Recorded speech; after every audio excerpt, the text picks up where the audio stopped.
Hello everybody, how are you all doing today? How's everybody doing today? Let's see who's here. Hola, Sandra, ¿cómo estás? One Druckman, hello, as usual. Yell Sue, Sean. Hey, Chu, how are you? How are you? Dashkov, thanks for the 17 months, holy moly. Wow, 17. That's been a long time. Dashkov is one of our founder subscribers, so he's one of the first people to subscribe to the channel. Fish Biscuit, hello. Vapory Goat, hello. 10 Peaches, how are you? Good morning.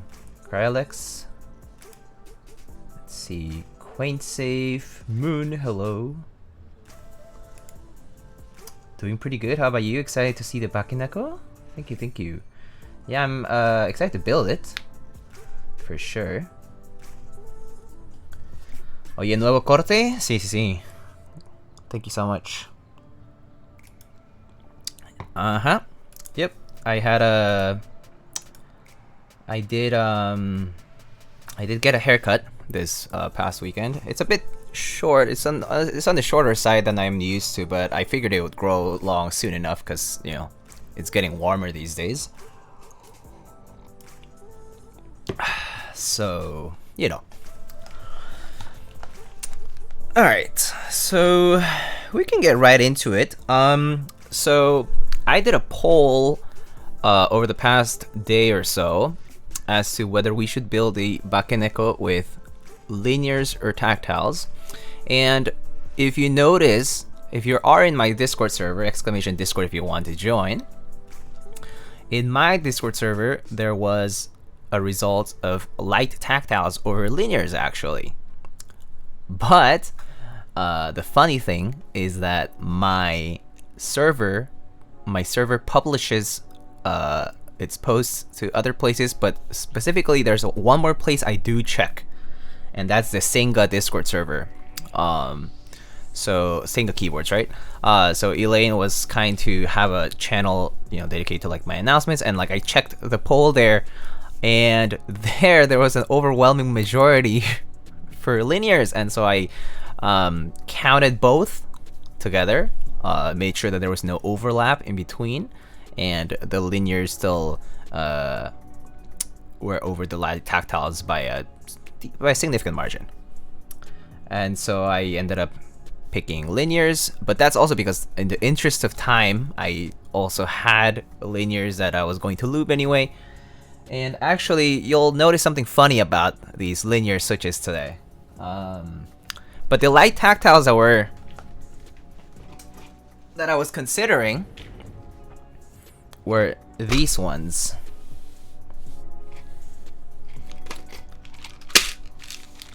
These are the pewter switches from Parallel Limited. I've taken them apart, but I haven't lubed them. So I'll be lubing them at some point soon. And these pewters are actually gonna go into the Salvation, most likely.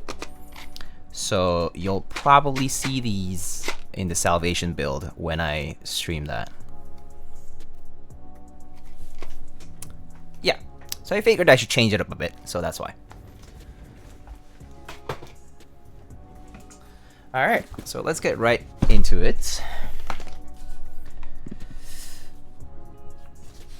Here is our usual CannonKeys bag. Of course, I'm not sure if I believe the Bakeneko won't ship with the bags, but they'll be shipping with all the necessary accessories, which include, oh no, they include a foam carrying case, yes. The case, O-ring, FR4 plate, hot swap PCB, daughter board, JST cable, microfiber, and even stabs are included at $130. So it's a pretty killer deal, in my opinion. It includes the bag, it includes everything that you need for the build, including the stabs, which is heck of a deal. Anyway, So let's get started.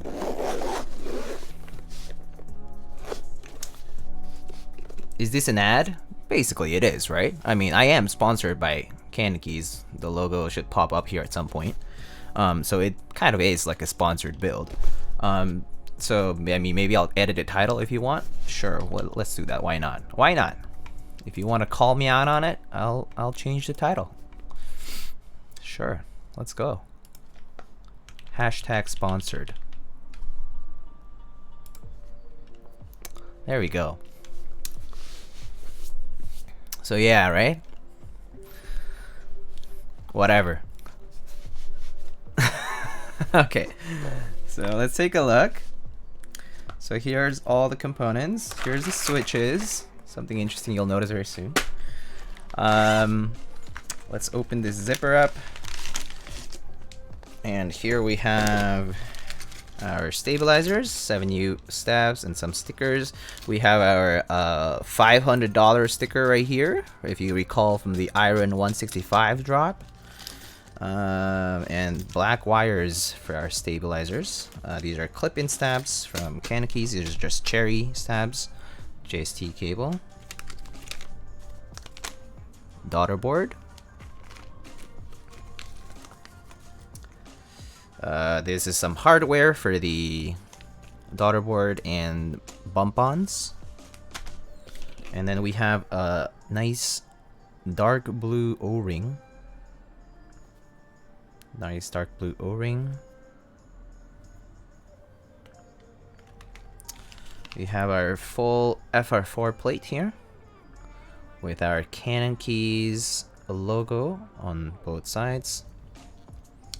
And it says right here Bakeneko60. Yep, FR4. Our PCB today is actually not the hot swap PCB. I got a solderable PCB for just for the sake of the build.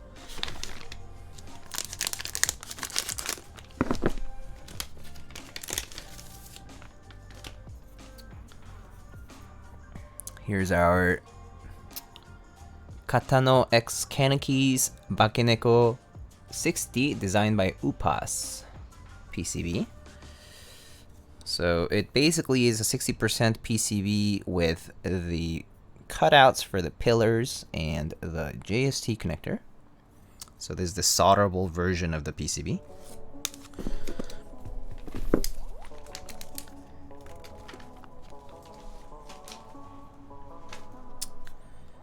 And oh, I forgot that my board, I didn't update the board, the keyboard command because I forgot. So let me update that shortly. The keyboard command, I am typing on the Palmetto that we built last time. So that was, let's see, on a Palmetto by Carolina Mech. It has Alpaca V2 switches, I believe. Alpaca lubed. No wait, Alpaca V2 switches lubed with Crystal Lube MCG112, and the keycaps are GMK Keyboard and Co. And then the Artisan by Hunger Work Studio. There we go. All right, that command is updated. Do you get a haircut? I did. Hi Yumi, how are you? Good to see you, Yumi. This is a rare occasion. And yes, K uses 60A for the O-ring. This is a 50A ring. I believe K also offered a harder version, I believe a 90A durometer ring. Is the tofu dead? Well, I think it might be dead. Or 80A. I think it's 90 or 80, I forget. What do you think of Salvin's board? If you're talking about the Salvation, I haven't built it, but I probably think it'll be good. Just because I think it offers pretty good bang for the buck as well. Alright, so it comes with the CannonKeys cloth. Does it have the logo on it? Where's the logo? Maybe it's on the inside.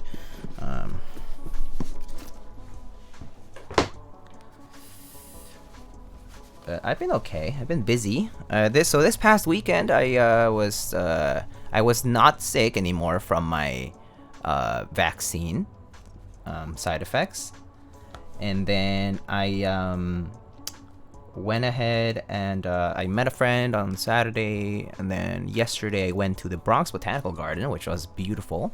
It was a beautiful day out, about in the 60s, which is like very moderate temperature. And then it was fantastic. There's a Yayoi Kusama exhibit at the Bronx Botanical Garden if you're in New York City that you might consider checking out. And if you're a New York resident, you can get a discounted ticket. If you're a student, you can get a discounted ticket as well. But anyway, just FYI. Alright, so here we go. The big reveal. So today, we get the blue. Is it blue? Is it purple? I'm not even sure. Blurple? We get the Blurple case. One thing is, if you do read the blog, you should read the blog for the Bakeneko, is that the Bakeneko has specific quality standard expectations that you should keep in mind. Because this was the only way to ensure that the price point was going to be fair for what you get, right? So because you also get the case, you also get the stabs, right? You get everything in it. Like you get the PCB. Whoa, okay buddy. All right, so this is what the case looks like. So you can see these marks. These are from because we are casting this, so this is an aluminum alloy cast. It's not CNC machined, it's cast. That's why you have these sprue marks. These are sprue marks. These sprue marks appear when you do like injection molding too, or like, other stuff. And the finish is a painted finish, and as you can see, the finish is actually not bad at all. It's not bad. Again, there's a finish. It's actually pretty evenly coated. I don't see any like weird dots or debris in there. Did I ask you to say hi, Connor? Hi, Connor. And you can see there's like, corners. They're actually nicely they're nicely rounded here, so it's not sharp. This is not sharp. And one thing to note, the USB port is centered. There's this mark here, like kind of like this, but that's because that's part of the process. You'll always see this on the Bakeneko cases because it's just the way it was made, and you can't really get rid of that mark at the cost that we're operating. But pretty good, pretty good, pretty good. Here's the Hi Connor bit. Oh, I'll check it out later. If someone wouldn't mind posting it to my Discord or something so I don't forget. But yeah, the finish is pretty even. I will say, from touching it, there are some portions, for example here, that are rougher than the rest. It's a bit rougher than here. What else? There's some obviously paint marks here, small things. Obviously you can tell there's a slight discoloration towards the edges because it's a paint. The paint applied at the corners tends to have a bit of a discoloration. And then, but it's not that bad. It's on the inside anyway, which is fine. What else do I notice? There's some hook marks here. You can see there's a couple of hook marks here from the painting process, I believe.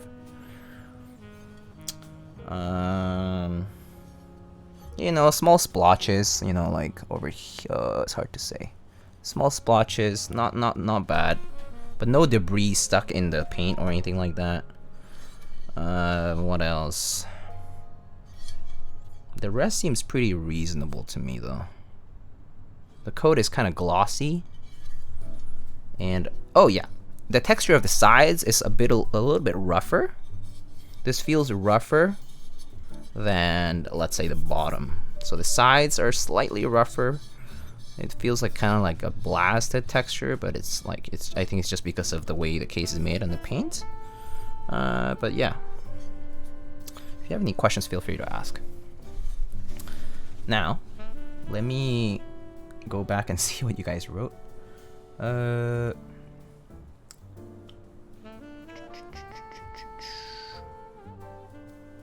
There's a chance of snow on Wednesday, supposed to be 70-ish on the weekend. Ohio weather. Yuck. Is it matte? Looks pretty shiny from the cam. No, yeah, this is it's matte from up front, but if you put it in the light, it's glossy.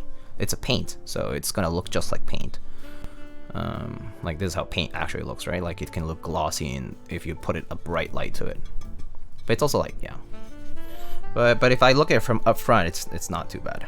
Like I don't like the reflections are not so bad. But yeah. This color is not really my thing. Yeah, the color is kind of like blurple. It's like a blurple color. I'm not sure what color they describe it as, so let me just check the colors. White, black, aqua, and navy blue. This is supposed to be a navy blue, but it kind of does look a little purplish. But it definitely has a navy tone to it. I mean, it has that like CannonKeys. Actually, this O-ring is slightly darker. This O-ring is slightly darker than the case itself. The O-ring I would say is definitely navy, and the case has a tinge of like purple almost, but it's slightly lighter. Hard to say. But yeah. But I mean, $130 for this plus the case and the stabs. It seems like a pretty decent deal to me. I think I would get this over tofu, for example. So yeah. So let's start the build. No. I guess we can put the bump-ons on. Put the bump-ons on. That blue is not like the anno navy. No. You should not expect an anodized. Like you should not expect the same kind like the anodized colors. Paint is not the same as anodizing. So your expectations need to be tempered. If you're expecting something like a navy blue anodized board, like what? Like AE boards maybe, or like or from like, I don't know. What else did navy? Like the droplet that was it the droplet? Yeah, the droplet had a bit of a navy tone to it, but that was painted too.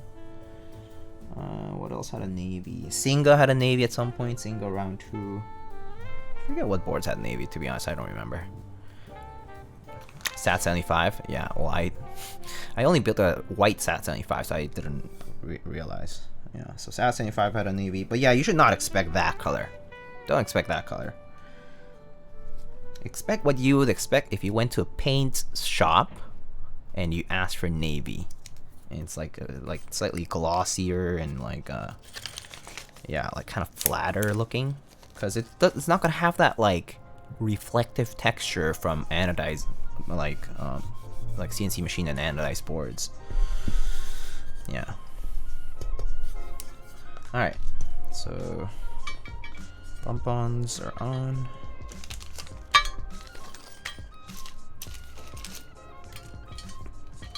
Oh wait, I'm gonna need the daughter board to test this, so let's take this out. All right, so over here.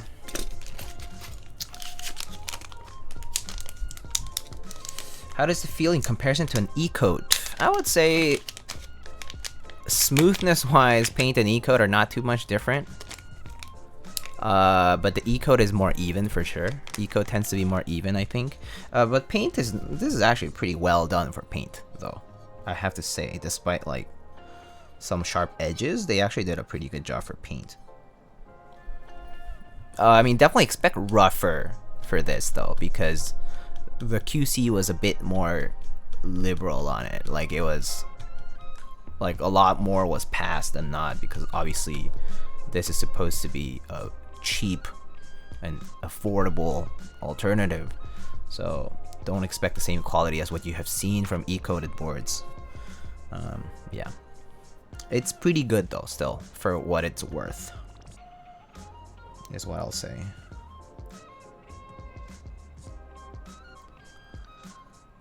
Montage Navy? Yeah, not Montage Navy. Montage Navy was more like a blue-gray.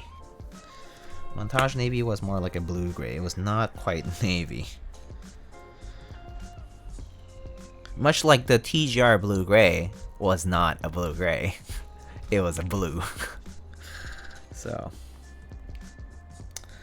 things like that. Anodizing, basically any kind of finishing is not quite precise. Color isn't an easy thing, simply said. People have high expectations, but I think the longer you're in the hobby, you start realizing that that shit's hard to get right. Does the paint come off? No, it doesn't. It doesn't come off. It doesn't even make, like, I don't even see like my nail like making marks on it. Look, I'm gonna use my nail, like my fingernail.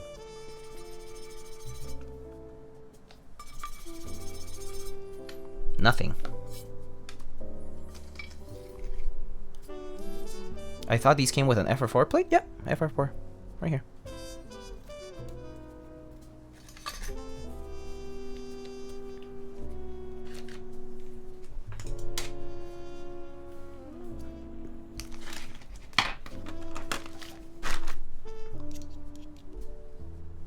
Your stream is what decides it for me. Yachts, year of the 60. It's definitely been a year of the 60 this year.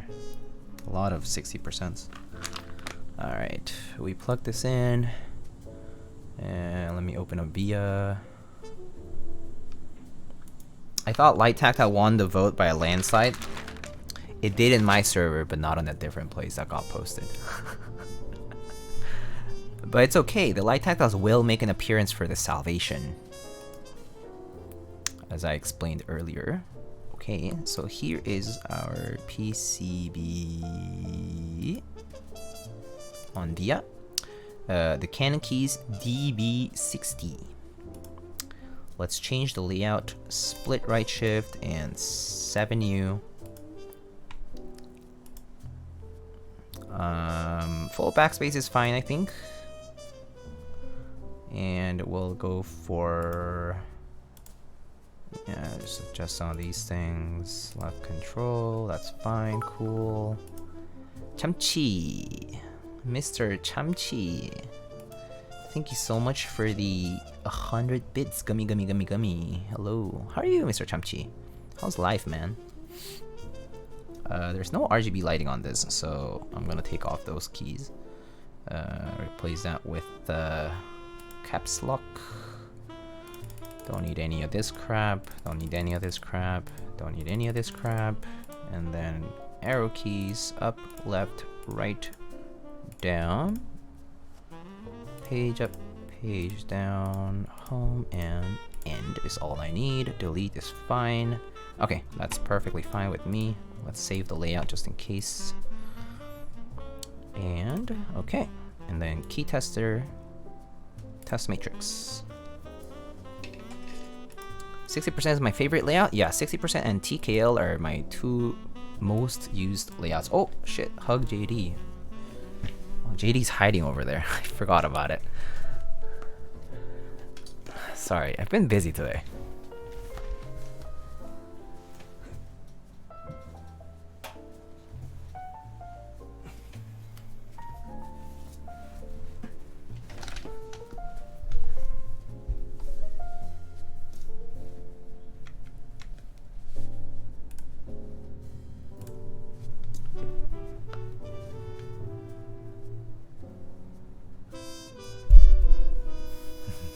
JD build when? I don't know. So this is JD. Say hi, JD. And here is Mr. Gatoron. Hello. Can't believe my dummy long name won. Yeah. There are not many votes at the time too, so.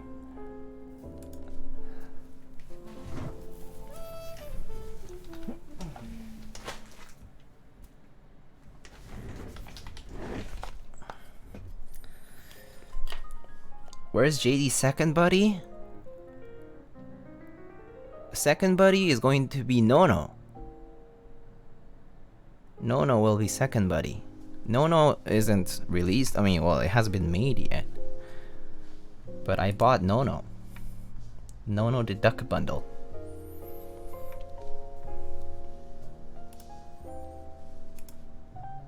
Alright, let me go back and just see if there's any quick questions. Let's see. Sublightning, do you choose that color? No. As the clouds do. Does a white case come in the same price? I think so. This is very nice for cast aluminum. I absolutely agree. Scratch test, we just kind of did that. But if you have any questions again, let me know. This is their navy? Yes, this is the navy. You saw Zenith's update today? I did. Doesn't look like CK Anno Navy. You should not expect CK Anno Navy. Where do you get the cute cat looking lamp from? Do exclamation cat lamp for that. Chew on. Sean, thank you so much for a tier 1 sub for 2 months. For all the times when I talked about the girl in chat. That's good, dude. I'm glad. She's not with me right now, so she can't bully me for subbing. Let's see. Debating whether to buy Sugar Plum. I'm wondering if they're ever going to have it back in stock. Who knows, actually. Heard that painted alu might rub off over time. Anyone know if this is true? I think it could rub off if your application is poorly done. But again, I don't know what this test of time would be. Maybe that's like... Maybe a test of time would be like many years, which I think for $100 that you spend today and it rubs off in 5 years, I think it's okay. You got a lot of value for your money, I think. But that's just me. I don't know. People's perspective on this may vary. So, let's see. Where's the Genshin sticker? I have no Genshin stickers. Droplet is painted? Yes, it's painted.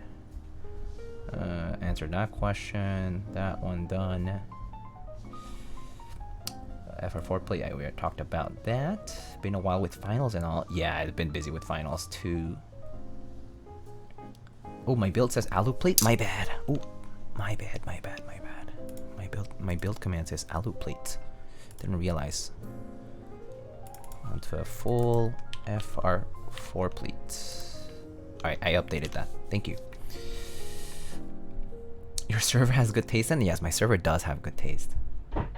Diego, if you have a unicorn, can you compare? I have a unicorn, but it hasn't no linears in it. It has ergo clears in my unicorn has ergo clears in it.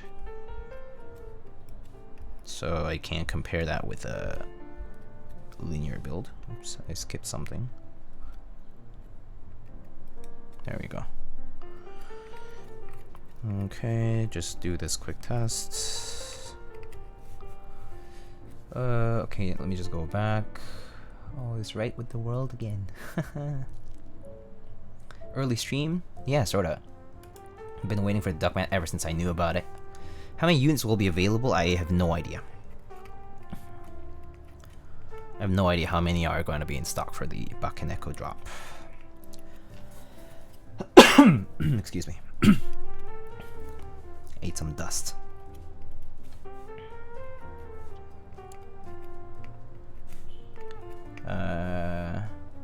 You getting a Salvation 60? I have a Salvation 60 waiting to be built. Yes, I am going to be building a Salvation 60 prototype unit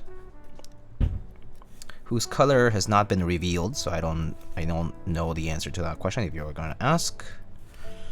I will be building a Salvation soon. I would say this weekend is probably the best time I will estimate right now. I have a lot of deadlines, so streams are taking the bench this week for the most part. So I'm doing this today because I know the Bakeneko drop is on Wednesday, so I know people wanted to know about it, so that's why I'm doing this today. Otherwise I wouldn't. Wait, why is the spacebar not working? How is the spacebar not working? Hold up, I'm gonna check the spacebar. Spacebar? Hello? Hello? Why is the spacebar not working? Or is it the... Let me go back to key tester. Spacebar. Oh, okay, it works. Oh, it's because of the matrix. Okay, I see now. 7U must not be... I'm gonna let either Upas... I'm gonna let Upas know. But the spacebar does work, by the way. It's just the matrix isn't working. So the matrix, what I'm talking about the matrix is when you do test matrix, it loads up the layout that you have it set to. But these positions are mapped to specific... like these positions are specifically mapped, like 1-to-1 relationship with what's like being shown here. And so like basically if I do like, you know, space here, then it should register as like the 7U space and so on, but it's only registered to 6.25U right now, so that's why. But it technically does work, like as like functionally it's fine. So I always double check just in case I miss that. Something, if you're ever wondering, you can always just try using the regular key tester and then see if it works there. All right. Hello, XWowWaylo. Hello. How do you think about how do you feel about SP Star Purple? I have not tried them, so no thoughts. I've not tried them. Other people have though. A lot of people have. I just don't buy new switches these days. Because I want to use the whatever I have I want to use first. But yeah. So today's build is gonna be with these linears, but you'll notice something very funny about them. Check these out.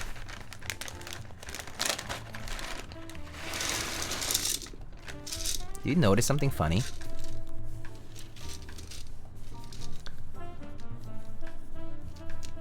Do you notice anything funny about these linears here?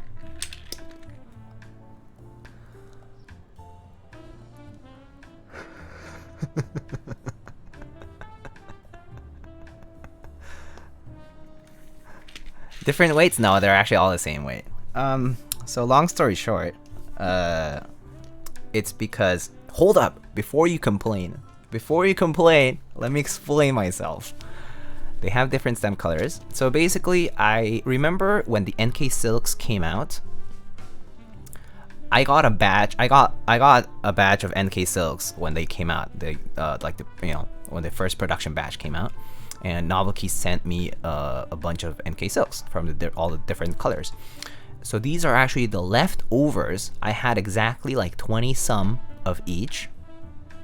And so I was like, I don't want to waste them or have to buy more switches, but they are essentially linear switches still.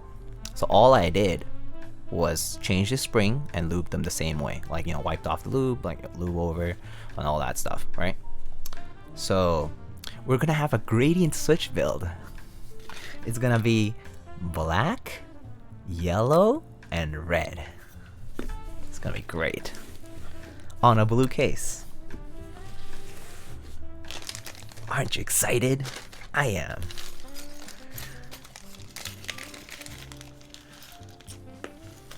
I just didn't want to be wasteful. You understand this, right? You understand? You know, trying to be you know, all about deliberate use of things and, you know, not being wasteful. It's important. It's important.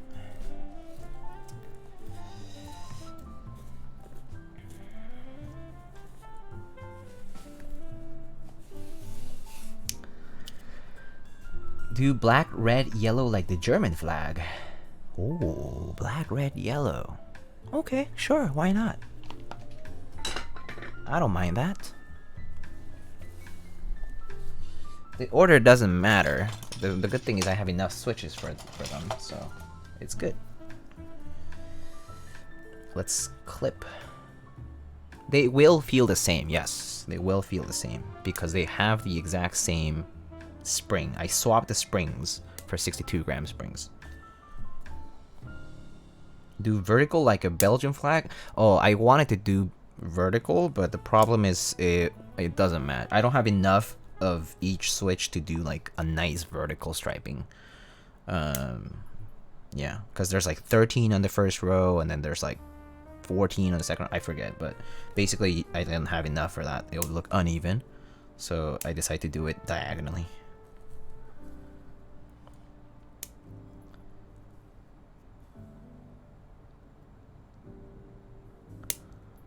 Excuse me, Crylex?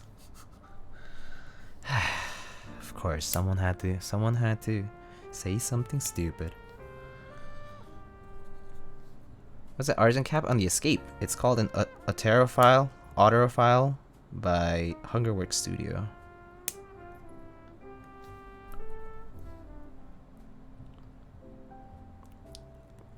I thought you were trying to pull off a real fourth variable weight thing though. Oh man, no, that would be crazy. I could do that at some point, but not today. A random order to make it look as horrendous as possible. I mean, that would be like the milkshake switches on the NK65s. They have random assortment of milkshake colors.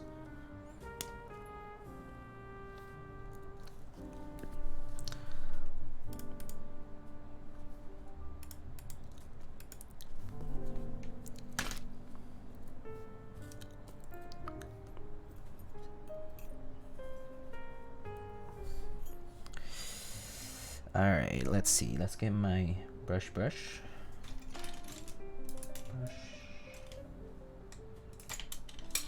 Here's my brush. We're gonna just do 205 today for lube. I'm new to the hobby. I love how customizable everything is. What's the trend for the future looking like? 75% seems to be getting more popular now. It definitely is getting more popular thanks to many different boards. I mean, SAT75 is pretty popular. GMMK Pro. I mean, GMMK Pro. And there's a 7V. There's a Primus. There's a lot of 75s. There's a Xeno, of course. There's a lot of 75s, and we definitely have been seeing a lot more of them. I would still say, no matter how popular 75% gets, it's never going to be more popular than TKL 60 and 65%. There's no way people are ever going to ditch 60, 65 TKL because they're just very usable and always beloved layouts. But it's good to see more options. And yes, everything is customizable, at least to a realistic extent. You do need to sort of learn a few of the bells and whistles, a few of the, like, what each part does and like what you can customize about it, because you can't be like, oh, can I make like a reproduction of a Picasso painting on my board? It's like, if you want to paint it yourself, sure. Are these spring swapped? Yes, they are. They are spring swapped. I'm still waiting for Jinte Xeno rebuild. Jinte has rebuilt his Xeno a few times though, right? Then again, I hope, speaking of Jinte, I hope y'all are keeping Jinte in mind. Jinte has been down. I mean, I don't mean to say it in a funny way, but he's been down with the sickness, and I hope he recovers soon.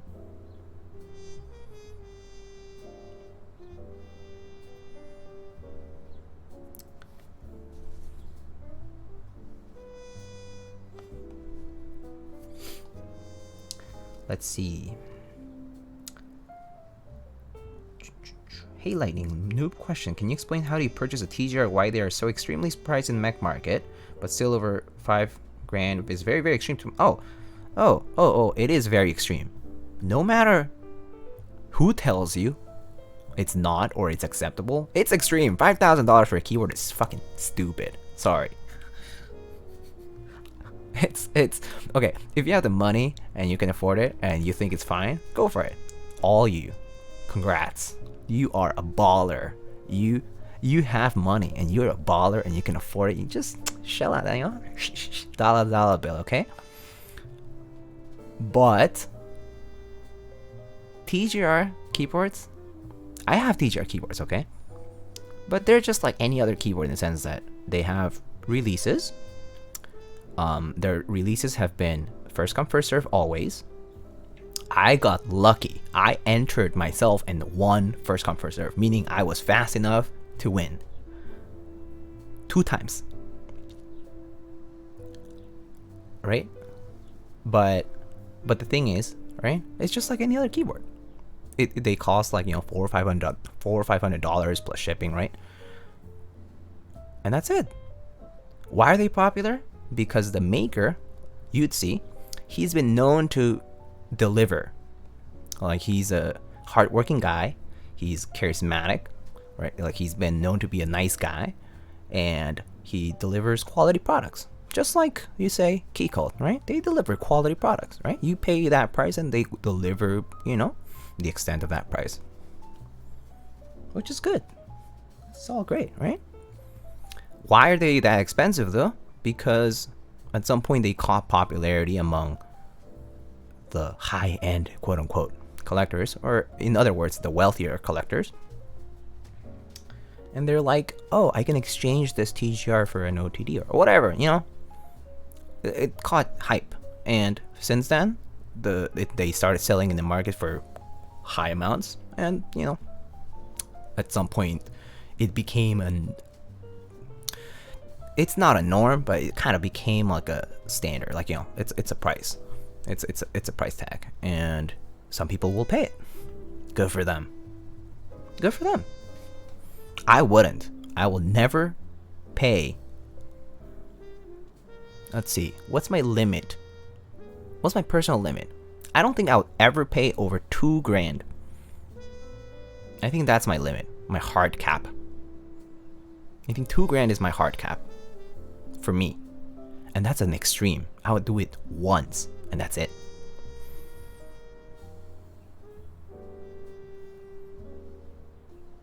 And that would be only if, like, oh, it has collectability, you know, as in, like, it's a piece of history, something like that, right? Like, I value it because of that reason, right? Like, it's for me something that's like, oh, man, nostalgia, you know? Gonna pay for that collector's edition thing, right? Cool. It's good for you. It's self-satisfaction. But other than that, who cares? Who cares? What was MSRP for your TGR? It's all in the Geek Hack threads. Just look it up. Literally look it up.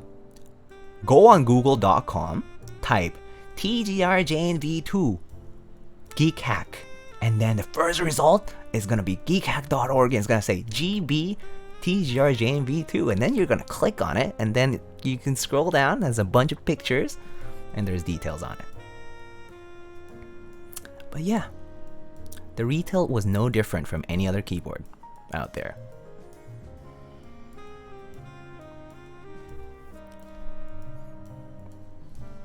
People buy TGR as a speculative investment and become self-fulfilling. Yeah, of course. It's a pissing contest, let's be honest.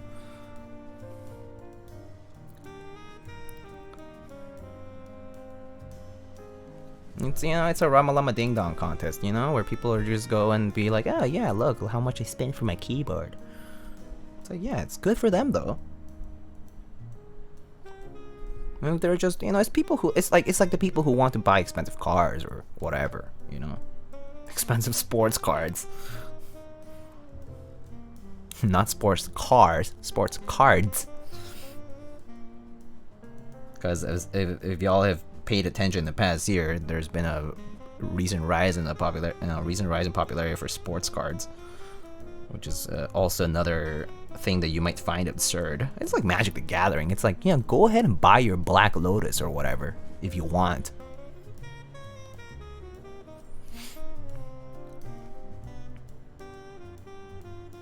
Shrug.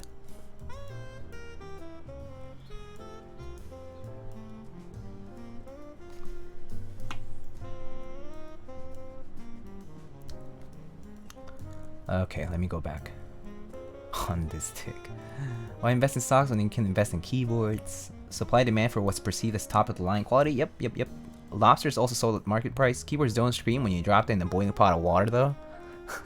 I've still never heard a lobster scream. One day I'll hear a lobster scream though. Is Jelly Epoch actually overhyped? Is it? People have said pretty good things about Jelly Epoch and it sold out, right? Oh, wait, it sold out, right? It was an in-stock sale, right? I mean, if people like it, then that's good. It has a lot of parts I saw. I don't know the specific details of the board because I didn't get one, or I haven't seen. It didn't catch my eye, so I just didn't look into it too much. But I've seen like other people have done streams of it, like I think like Andy and Apery and Alex, I think, and maybe also Minterly, maybe. A bunch of people did streams of the Jelly Epoch. So if you need opinions, they have good opinions too. So just go and ask them. I can't tell you much about it. Is it overhyped? I mean, you determine that. Whether something is overhyped or not is something that you can judge for yourself. I'll pay big bucks for a screaming keyboard. Oh yeah.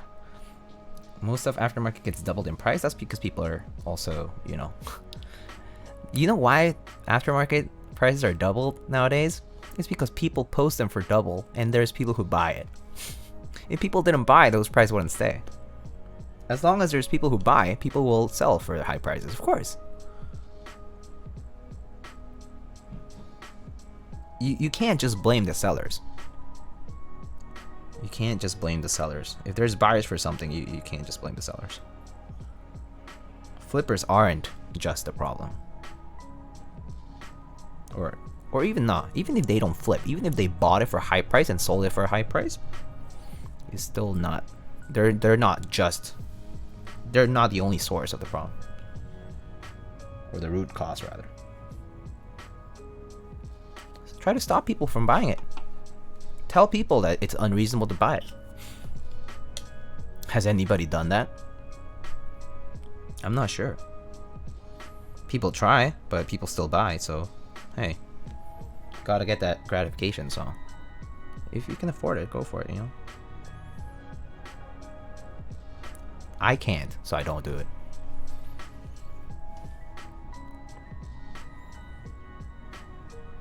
Is it true that Heine's next keyboard comes with a glory? Yeah, Mr. Patron.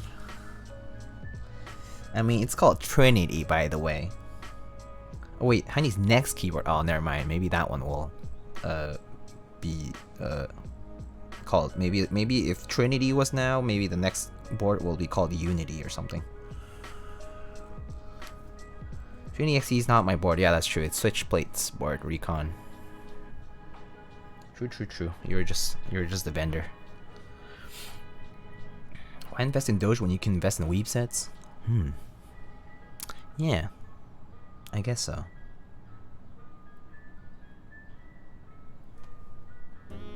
I mean, I've seen the people on Mac Market. There's this dude who bought like 10 sets of each CRP set, and yeah, sold them. Technically, he did invest, right? He didn't know that the price were gonna be high. Or he probably expected it and he just did it. I mean, that's his own risk. For unlimited open group buy, if you go ahead and buy it and sell for a high price, that's on you. Like, whatever. If you go and buy something that's obviously limited, or like raffled or something like that, and then you kind of cheat the system to get more or something like that, and then you jip people out of it, you're kind of a dick. But what can one do about it? It do be like that. It do be like that.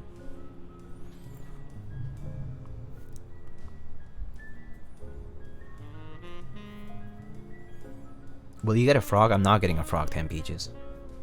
Gion announced his list of streamers worldwide who will be, or content creators worldwide who will be getting a frog sample. But will I be getting one like during the buy? Maybe eventually. I haven't decided though. I'll decide later. Once the buy launches, and I think I'm actually gonna wait until people kind of get it in hand and talk about it, and I'm gonna kind of base my purchase based on that. But currently, I'm not sure. I'm pretty happy with my F18X. I don't think I need another one.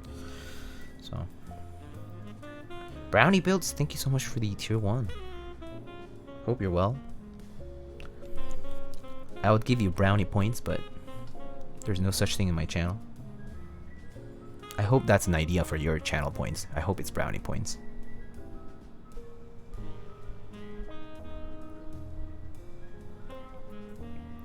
Frog looks very good. It's extremely good for 285. Yeah, it's priced very competitively.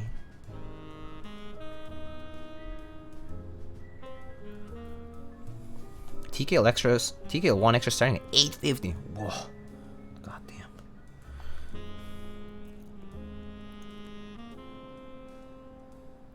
Are there PBT windowed caps or just ABS caps? ABS for caps and scroll lock. There are PBT and windowed. I can't think of any. Actually, I can't think of any. PBT and windowed. What would be PBT and windowed? Can't think of any right now. Let's see. So shift, enter, backspace. Okay.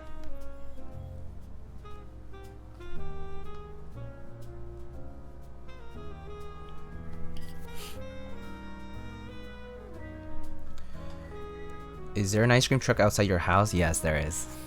Yes, there is. I live right. I mean, my window is right next to the street, so you hear all the street sounds. I apologize. It's part of the bonus here. This is Lucasfilm sound effects, by the way. And in a bit you might hear some TIE fighters.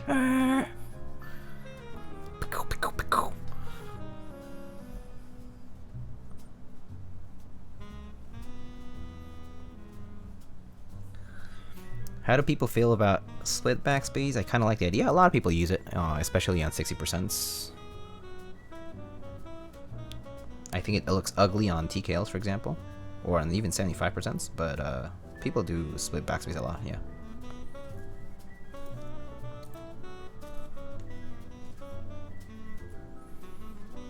Not super common? Well, it's more common in the enthusiast community, yeah. But maybe not super common in like OEM. In OEM, you won't find it other than in the HHKB. So, have your neighbors ever invited you to karaoke? No, no. That would be kind of fun, but no, I have never been invited to their karaoke sessions that happen quite frequently. They really do seem like they have a lot of fun, though. Epsilon's getting one, which I'm surprised because we're small potatoes, but that's the whole point. I think that was the whole point of it. Peaches. The whole point of Gion's streamer selection or content creator selection thing was to send it worldwide. It was to have the diversity. It was not to send it to the most prominent ones only. If that were the case, it would be skewed in a very, very different way. His goal was very clearly to send it worldwide, which is, I think, is a very smart way to do it.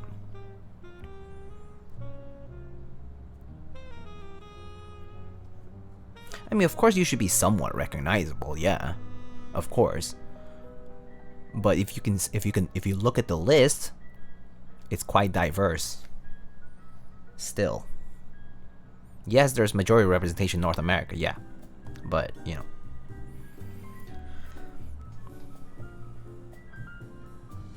Maybe they know you stream and want to show up while you're streaming. Oh god.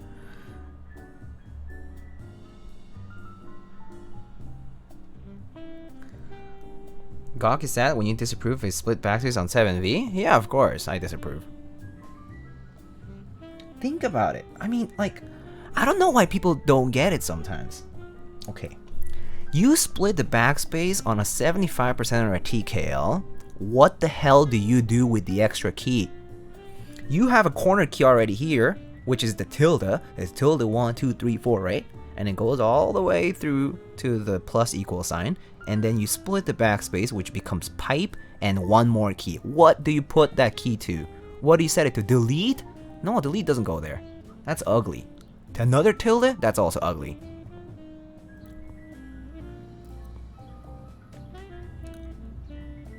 That's why. It's simple. It's simple to me. It has no place. That extra key has no place there. For 75%, TKL and larger. For 65%, it's actually okay. because this corner key is still your escape. But again, that's on a functional perspective. Do what you will. I know Petrov splits his backspace on everything. And that's okay. He can do whatever he wants. He's an adult. Well, so they say. Just kidding, man. Put on mod one you pipe it. Oh my god. Atrocities. Double pipe and one of them's a modifier. Holy moly. Oh god, that's like a crime against humanity.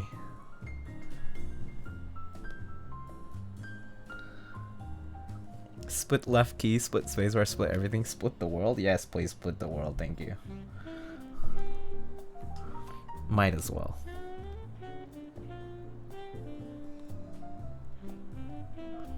Deletes for everyone. Just delete me.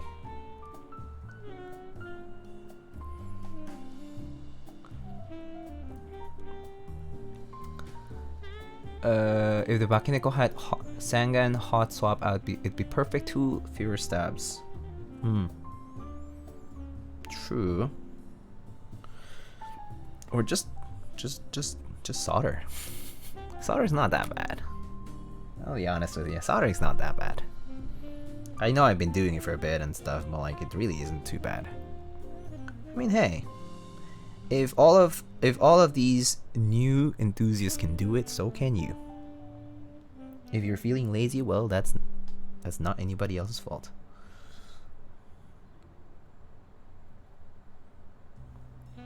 But soldering is actually not a bad skill to have, by the way, because when your electronics break, I have repaired things thanks to me knowing how to solder. I repaired my own mic because I knew how to solder and how it works. But again, it's a good skill. It's a good skill set.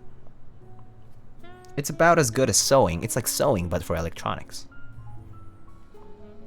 Which is pretty handy.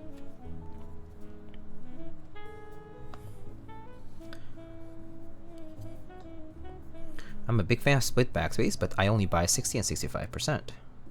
If a board doesn't have it and is a fixed layout, I map pipe to backspace and vice versa. Yes, exactly. I've seen a lot. I know people who do that because they want to keep the aesthetic of the 2U backspace the same and still use split backspace for functionality, which is actually totally fine.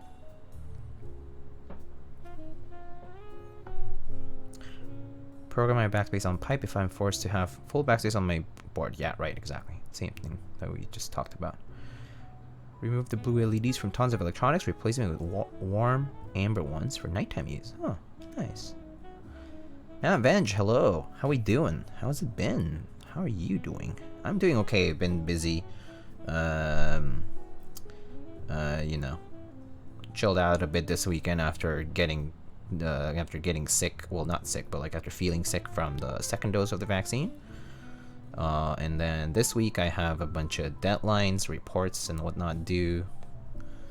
And then I'll be, I guess I'll be transitioning to the summer routine, which for me is just lab work, research, some keyboards. Yep.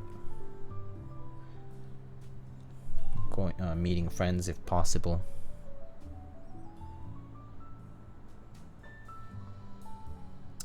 But it's been alright. I've been okay. I'm kind of much more relieved right now because I'm kind of past the really bad crunch and the second dose of the vaccine, which was concerning for a bit. But yeah, I'm good now. Congrats on the vax. Thank you. The biggest life hack I've learned in this hobby is mapping control to caps lock. Oh yeah, so good. Control to caps lock, best thing ever. So good. Not ever having to go to that damn lower left corner key is such a blessing for my wrist and my fingers. Like, that shit's the stuff that gives you like RSI and shit. Like, I mean, like, you know, like pain, like joint pain and whatnot. It's horrible. Carpal tunnel.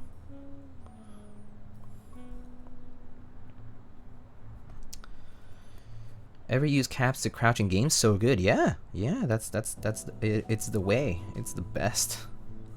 It's the best. Found the best bang for the buck soldering iron. Pine Sill, $25, improved version of the TS100. Interesting. I guess there's always gonna be a copy version of something if it succeeds. Well, at least in some open markets, yeah. Did the second shot hit you harder than the first? Absolutely. The first shot did not even hit me at all. I just got arm soreness for the first shot. The second shot I had headache, fatigue, fever, and body ache, joint pain, and just overall very, very tired. For the first 12 hours, actually nothing, just arm soreness, and then the second 12 hours it hit me hard. And then it just kind of went away eventually. Like, it just went away. So it's mostly a matter of just knowing that you might feel it. So if you're getting your second dose of the vaccine, don't schedule anything the day after. At least 24 hours, don't schedule anything important. 48 hours ideal, but 24 hours at least. Don't schedule work that's important for you. You're probably not going to be able to focus. I mean, if it hits you. Like, it's a big if, but it's, you might as well not book yourself, just in case.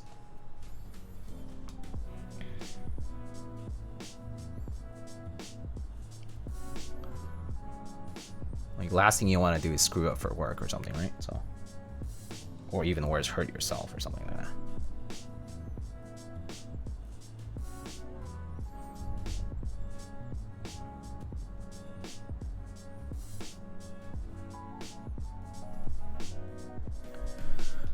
My second one is next Thursday. Cool. Let's see. Might have missed it. Did you get Pfizer or Moderna? I got Moderna. I guess I'm not shipping orders on Friday. Yeah, probably not. Well, I mean, like, I would bank on just resting. I would rest until you kind of pass like the 2-day mark, and then once you're good, you're good. I didn't feel anything after I got better. So.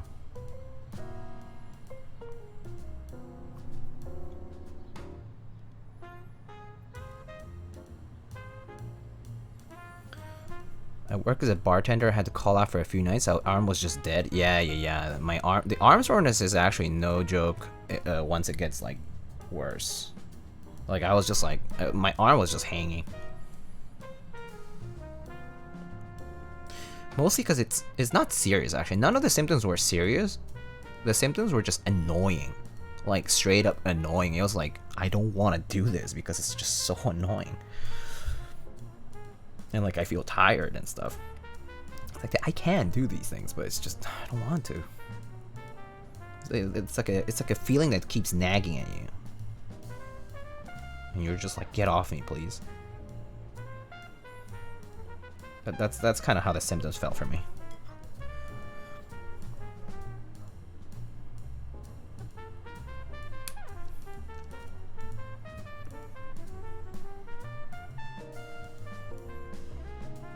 Had to return my HKB. This HKB. Toper is great.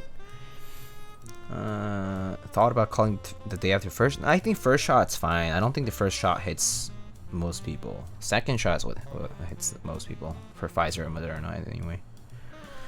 Let's see. First one left my arm numb for like 48 hours. Dang. Proper typing form, Banzai. Ooh, nice. That's good. Yeah, a split keyboard was also a keyboard that fixed my typing, or at least to a good extent. I used to be an index finger spacebar user, and then I started typing on a split board, and it fixed that. So it was really great. That was like 3 years ago, 4 years ago.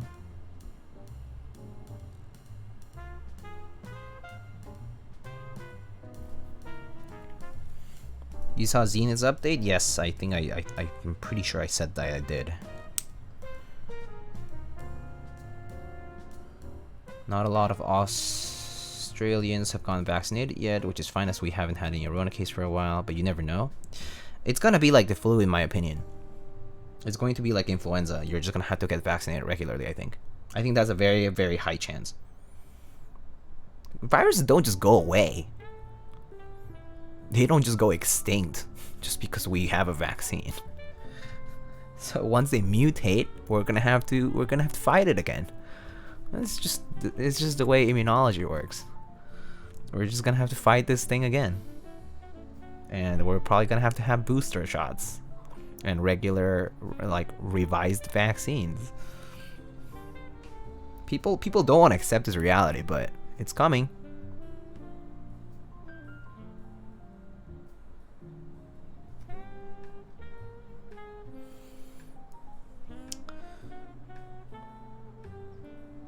Or you can just not take the vaccine. Literally, they're all so different from one another. It's like a grab bag. No thing's not going to be a lab rat. Okay. You do you.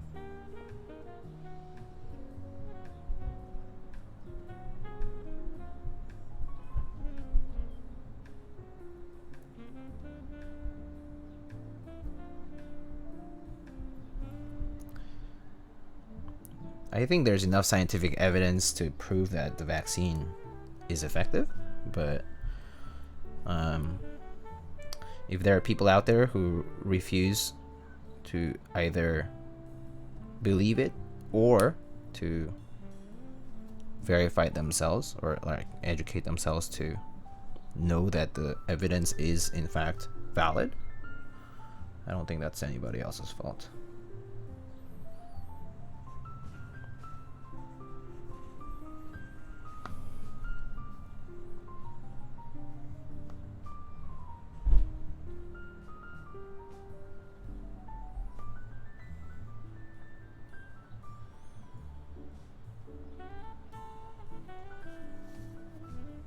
Is the lube food safe and stuff? Do you have to take any precautions or anything? Or in storage? It is, like, you should not be ingesting it. It is safe, but you should not be ingesting it. Like, you should not randomly put it on things. No.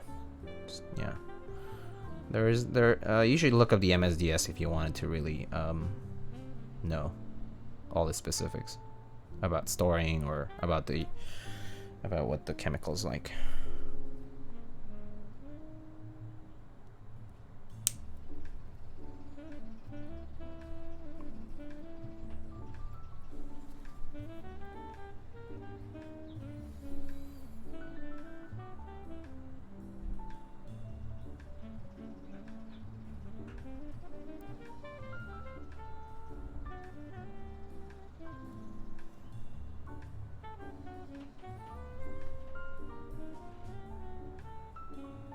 Is it better to start with the stabilizers first? Yes.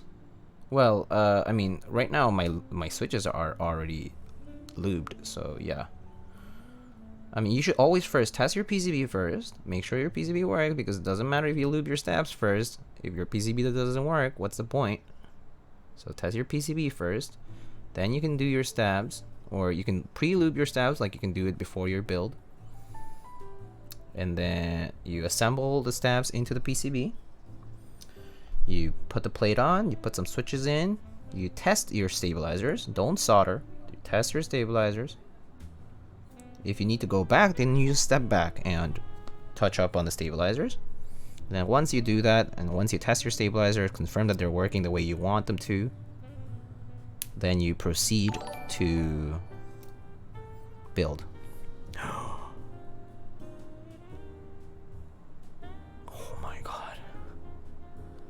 Oh, hello. Hey, Fury. 300 viewers. 312. Holy crap. Thank you. How are you, my friend? How's your stream? Hosey, hello. Lube can cause skin irritation, right? Yes, it can. Yes, be safe. Be safe. Don't forget that allergic reactions affect everyone differently. Some people react, some people don't. Good morning indeed. How are you, Mr. Ozzy? How was the weekend for you? Or I guess you technically already started the week, so it's Tuesday already for you.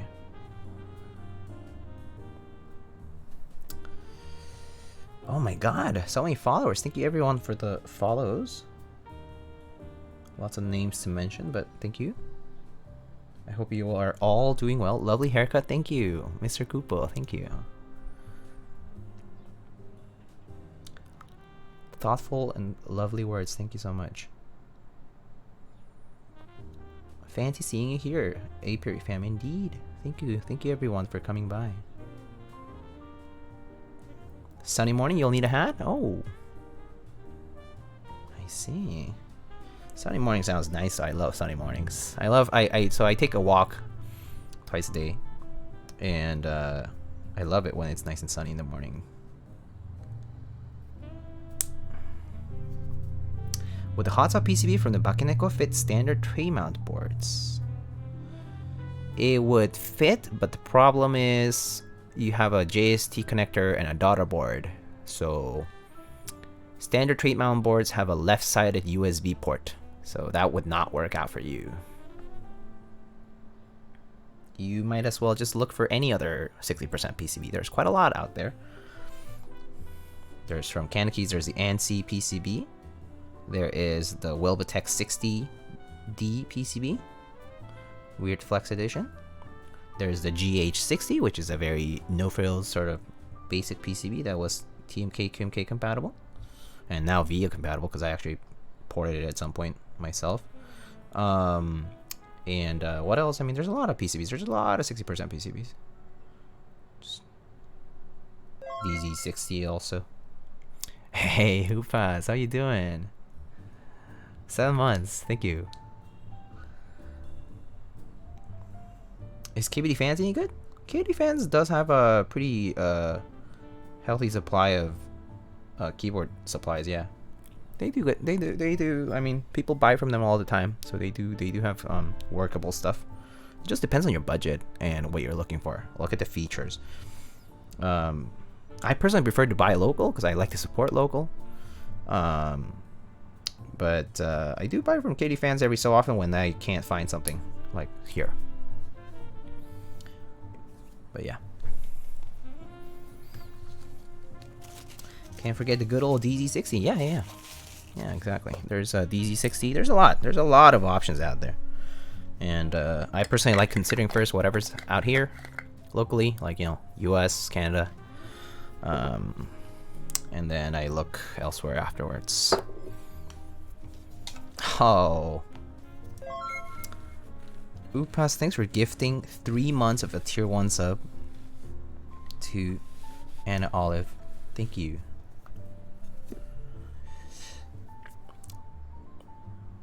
Do you know the Hadi PCB should work with this version of Bakeneko? What's the HAD PCB? I actually don't know what the PCB is, so can't tell you. Is that a new PCB? I've never heard of it. I like to shop local too. So if you're in New York City, Aleph, no. CannonKeys is in Rhode Island, so they're very close by. One Up Keyboards is in Staten Island, so they're local. Novel Keys is in West Virginia. Omnitype is in Alabama. TX Keyboards is in California. What else? I mean, there's so many vendors, man. Space Cables, they're in Texas.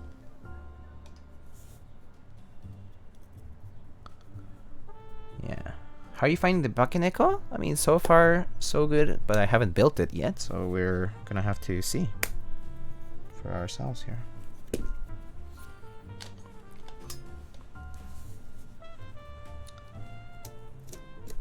But yeah, lots of US vendors. I can mention a bunch. I mean, there's like so many. Kinetic Labs, I think it's like New Jersey, if I recall correctly.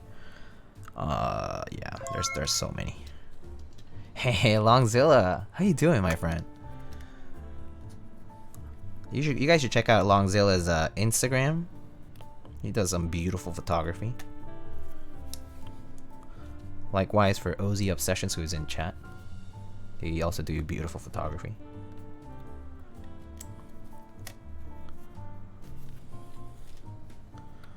So, Upas is here, and he hasn't seen the atrocity that I'm about to do yet. Well, it's not an atrocity, to be honest. It's just I'm just like recycling, so to speak. I'm doing a gradient switch build. It's gonna be great. We're gonna have black. So black, yellow, red, or black, red, yellow? Y'all want to pick? Black, red, yellow, or black, yellow, red? Do you spring swap? Yeah, I spring swapped, yeah. They're all 62 gram. They're all 62 gram springs. They're lubed with Tribosys 3204 because I wanted to go for something lighter. And it's because Mike from Novelty sent me like batches of silks back when they first came out, and I only had like 20 left over from each, and I was like, you know what? I'm gonna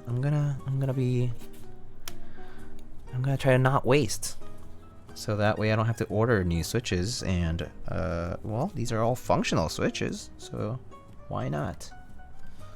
Why not? Black, yellow, red is Belgian flag. Black, yellow, red is Belgian flag. Okay, let's go with black, yellow, red. I think that was my initial plan anyway, so.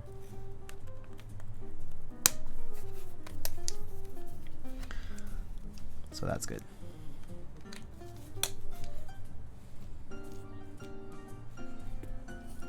Okay, I'm gonna separate these first, because I think it's bothering me that I can't see them.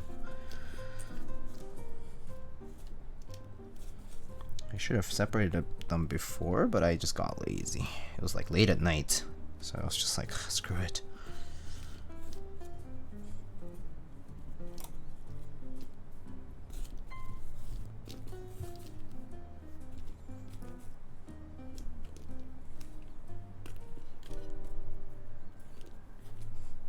Oh wait.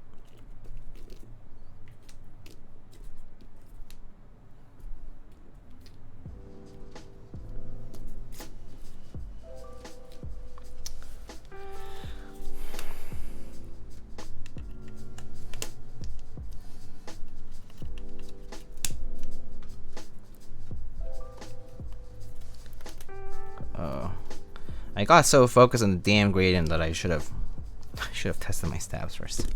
Okay, I'm gonna test the stabs. Okay, so we're doing black, yellow, and red. Okay, black, yellow, and red. So we should do red here.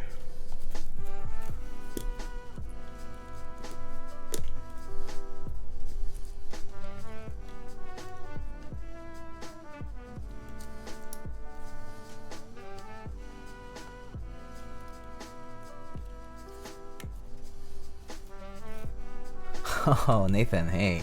What did it come to? Not much. We just chilling.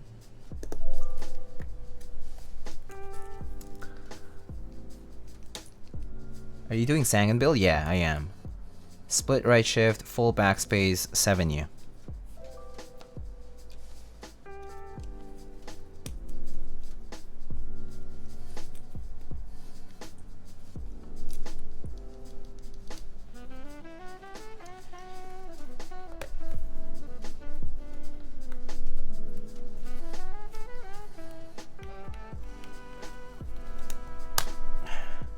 Alright. Should be enough to test this. So it's a ghost cat. It is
Oh, Mr. Rob, thanks for the 1 year.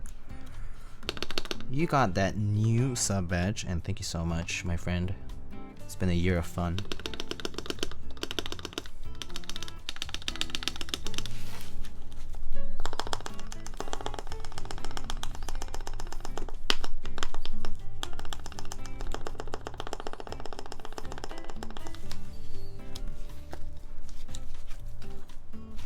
Alright, I think the stabs are fine. Have you finished watching ReZero? Oh, of course. Of course. I watched it while it was airing. Still. Gonna just apply a little bit of lube in this one. And this one. A bit of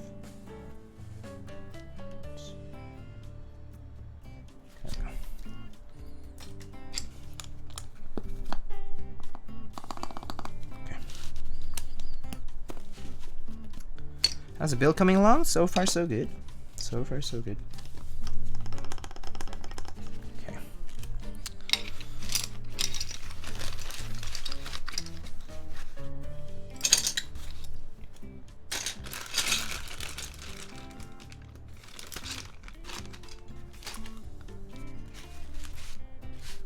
All right, now we can do our gradient thing.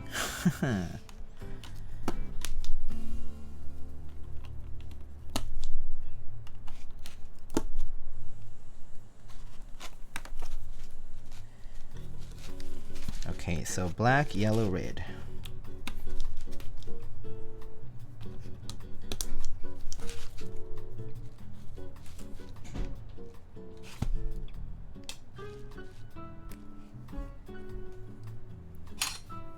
Do you use any stab mods on your builds? Holy Epsi mod, etc.? Nope.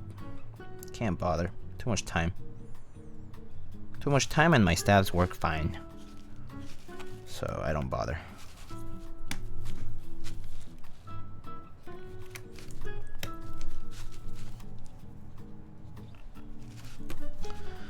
If the time were worth it, I would do it, but I really couldn't. I really couldn't bother. Like my stabs have been okay. And if they take a little, I just put some lube in there. Or like if it were unbearable, then I'll consider it. But I haven't found any of my builds become unbearably bad. So yeah, I'm also less picky than a lot of people are. So that's probably why. I think people have very low tolerance for the ticking sound thing.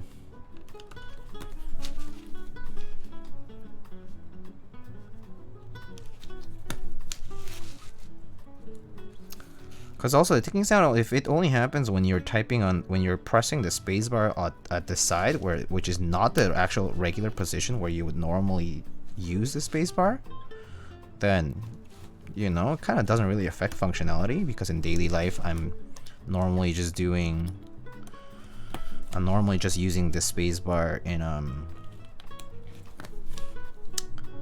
you know, like I hit it like 3/4 of the way in. So yeah. What stab mods do? What are they? Well, I mean, pretty much anything that modifies a stabilizer is going to be a stab mod. So lubing itself is a stab mod. But some people have come up with ways to basically either like put or insert materials inside of the stabilizer like parts in order to prevent the wire from like hitting the plastic parts and causing sounds that are undesirable, like ticking or like, you know, slight like taps that you can hear. But again, they're like small differences, and yeah, things like that. Or there's like Band-Aid mod, where people put a strip of Band-Aid or some sort of like padding material below the stabilizer housing on the PCB so that the downstroke can be dampened a significant amount, for example. Any tips for lubing stabs for the first time? Yeah, there are stab lubing guides on YouTube. I mean, there's been people who have, like, you know, posted those, so I would suggest checking those out. But at the same time, for lubing, you just wanna not overdo it, but you definitely can be a bit more generous than like compared to like switch lubing. Go slow is what I suggest, and test your stabs. Like, go slow and test your stabs. If anything, you can always go backwards and, you know, revise your work. You don't have to, you won't always get it right the first time, but if you do it little by little, at least you can add more. If you apply too much at once, then you can't, it's harder to remove. So yeah. So like when people use band-aids, yeah.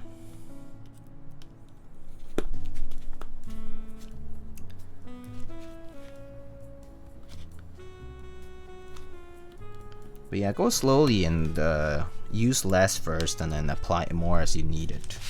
So how's that? Look at that. Isn't that kind of nice? Kind of looks cool. If it doesn't, then too bad. Because we're we're gonna build it anyway.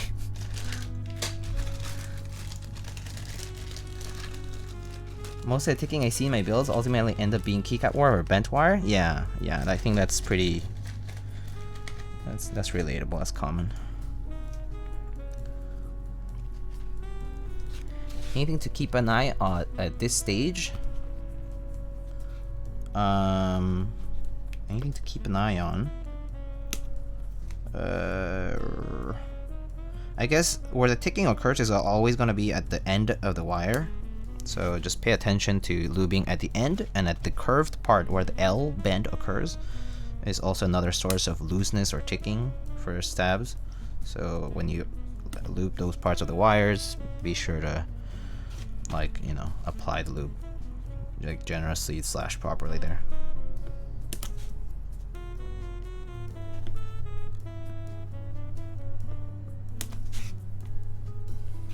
What are you doing with toothpicks? This is called Toothpick Mod, or I mean, you could call it Toothpick Mod, but you're basically inserting the toothpick inside of the clip-in stabs, basically in between the clipping part of the stabilizer. So basically, when you pull keycaps, it doesn't pull the stabilizer out. The toothpick prevents the clip from compressing and therefore coming off.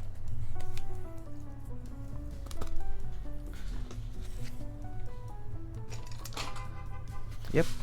So like this. Let me show you up close.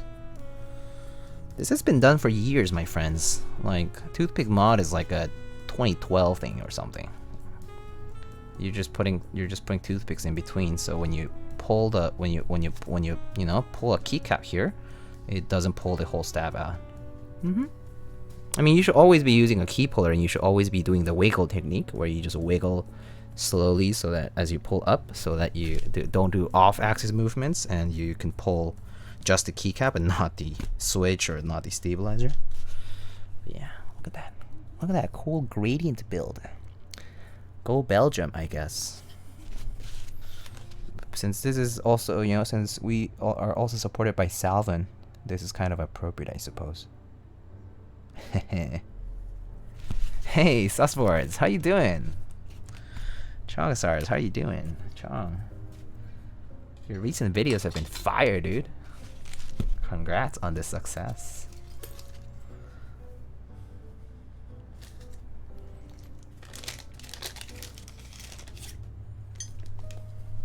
Do you like clip-ins better than screw-in stabs? I like both fine.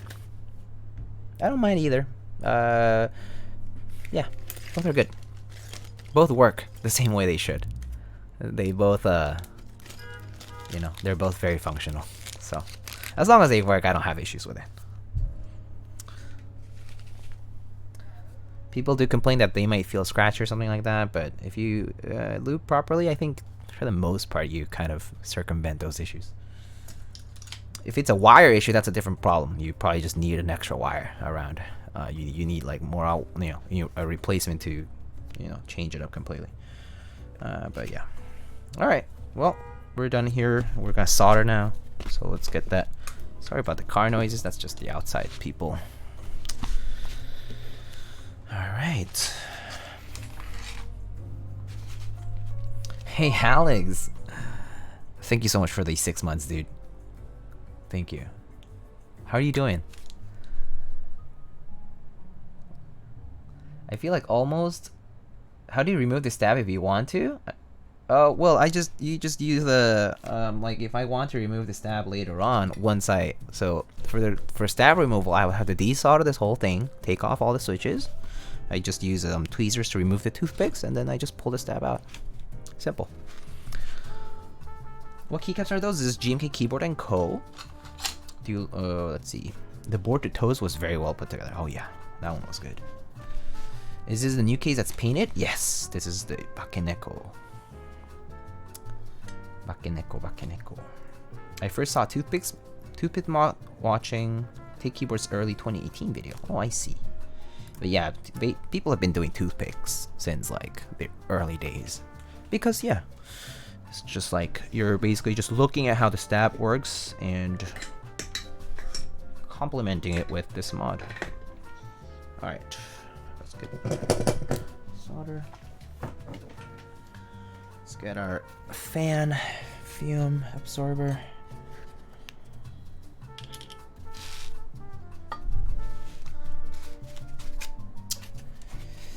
It's gonna be a bit noisy, but here we go.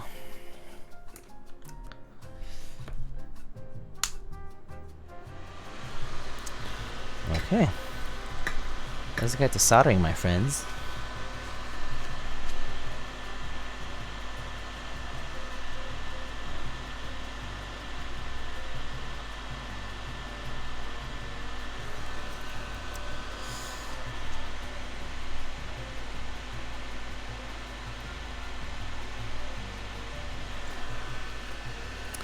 Alright, chat's kind of quiet, so let's get the sponsor segment going, because why not? There's quite a lot of things going on right now. I hope I don't miss anything, but if I do, just, you know, just say it in chat, it's fine.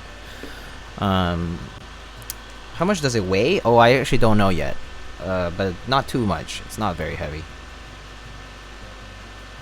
It's not very heavy.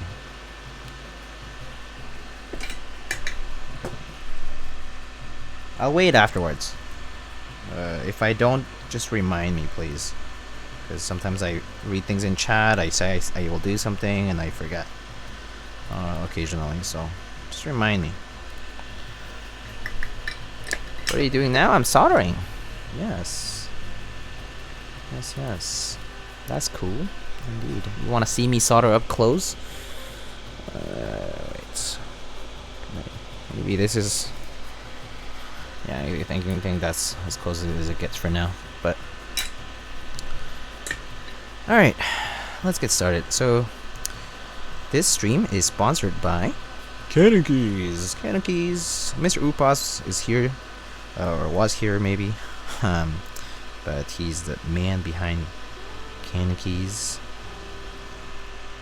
and he was generous in sending this Bakeneko60 to try out.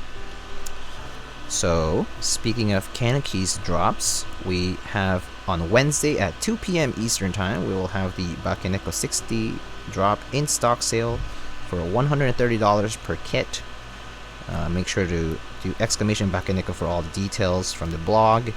But yeah, it's gonna be on Wednesday at 2 PM Eastern Time.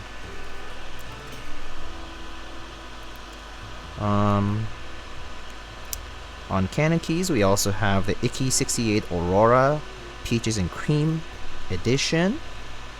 If you've been feeling that Peaches and Cream vibe, the Icky68 comes in a special colorway this time for $169 US on CannonKeys. And for key sets, we have GMK Peaches and Cream Light.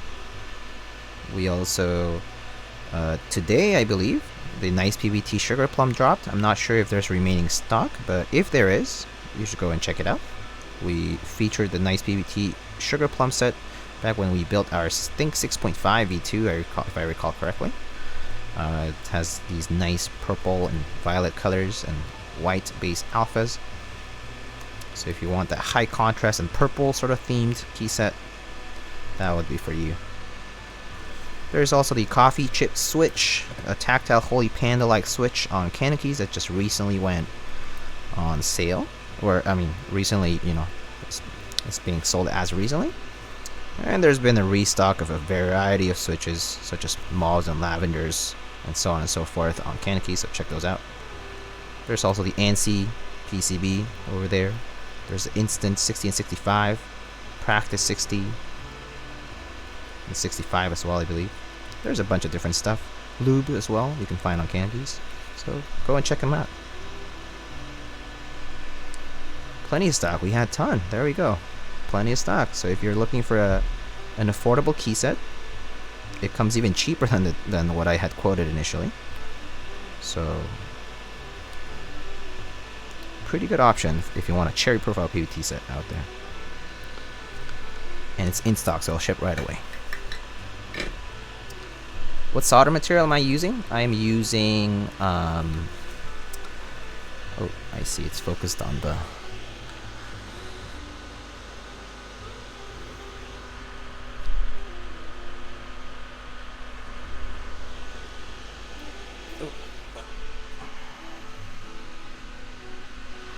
I'm using Kester 6337 solder, so it's not a lead-free solder, so it has tin and lead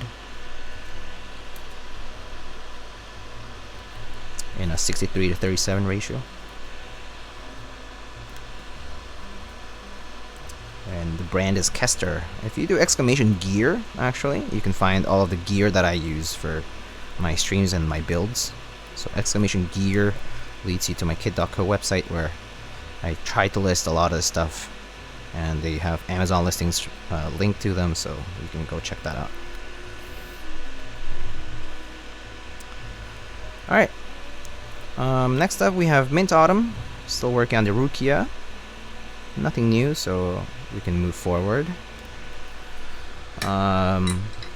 We also have an affiliate link with Keyspresso if you're located in Canada. They also have currently EPBT 6085 and the D60 Lite as well. And they have a variety of switches that they might still have stock of, as well as a few different accessories. But if you're located in Canada, it's a convenient thing. It can be very convenient. You can get a discount if you use the affiliate link that's down below in my panels. Hugo Keys was generous to offer a link for that. Oh, that keycap command is not right. I need to disable that. My bad. Keycaps is GMK Keyboard and Co. I apologize. That keycaps command, I don't know why it's still active. How long has it been active? I'm just gonna delete it. Delete. Done. Y'all just trying my different commands. That's fine. That's fine.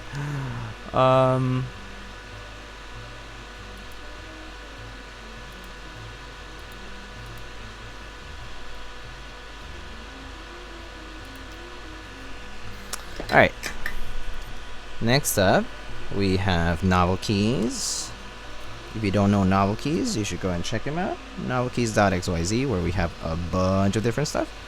They sell from switches to lube to stabilizers, all kinds of accessories. Currently in Novel Keys, if you're going to purchase anything, you can get 5% off for in-stock items if you use the promo code Thunder on checkout. So just keep that in mind, Thunder, for any in-stock items. And then for keyboards, we currently have the Salvation running, the design by Wilbotech and being manufactured by Mr. Salvin in Belgium. We also have the NK65 V2 Aluminum Edition, I believe in stock. And for key sets, we have GMK Metropolis Round 2. We have PBT Blue, Purple on White, which is in stock. And then for accessories, we have the Soran Nono Deduct bundle. So you should check out the Nono Deduct bundle, because every bundle that gets purchased will lead to $10 being donated to the Children's Heart Association. It's a bundle that includes a plushie of Nono Deduct and a desk mat of Nono Deduct. So you should check out the Nono Deduct bundle, because it's for a good cause. Do it for the kids, do it for the children. And well, it's adorable. and I personally think it's a cool design. So yeah, just check it out. Please consider. There's also desk pads and other accessories on Novel Keys. You can feel free to check those out. Yeah. Next up we have Omnitype. Omnitype.com/lightning for that, where we currently have GMK Blurple and SA Ramses on group buy. So if you're into any of those two sets, you can head on over to omnitype.com/lightning. Omnitype also does regular restocks of desk pad designs that they've done. So if you're interested in desk pads, go and check out their desk pad calendar. They drop quite frequently, actually, and they get restocks fairly often. They have a lot of, they have in stock, they have a lot of stock for desk pads. So just check out their stuff. They also have like random accessories like koozies and whatnot. So yeah. Next up we have Prime Keyboards, primekb.com/lightning for that. And over there you can find a variety of switches, the famous alpacas and silent alpacas. We also can find the Cobalt Palms. There's the Desk Keys films and the topiary accessories from Desk Keys as well. There's Durock V2 stabs, which are some of my favorite stabilizers to use. They have smoky black housing and solid black hardware. So if you're into that darker aesthetic, those Durock stabs might be for you. There's also the alpaca version ones, although I'm not entirely sure if they're out of stock currently, but worth checking. And Prime KB, like other keyboard vendors, they sell lube and switch stations and switch openers and so on and so on. They also sell like the Gateron switch puller, for example. But yeah, just a variety of accessories that you might want to check out on primekb.com. Next up we have Project Keyboard, projectkeyboard.com. Go and check out DCS Delftware, a key set that's based on a white and blue porcelain look.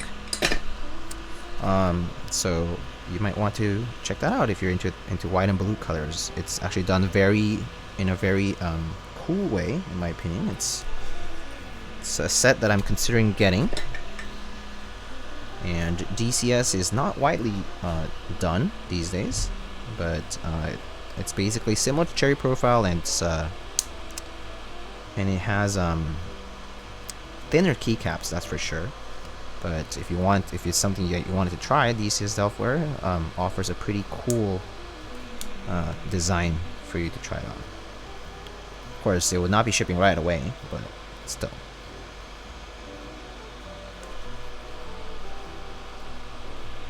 Sorry, what I'm doing right now is I'm just making sure all of the switches are flush.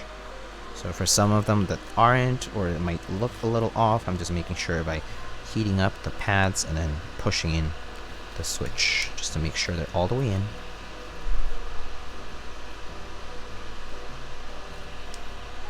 Okay, I think everything's fine though now. Alright, let's continue with this segment. White 3204 over 205, going for more clack? Yeah, pretty much. I just wanted to go for something thinner. I like thinner applications of lube than heavier personally, so that's why.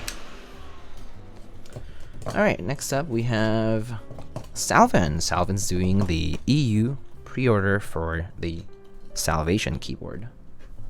There's also the Wilbitech PCBs in stock at Salvin. Salvin also has new apparel. You can check out their sweaters and their t-shirts.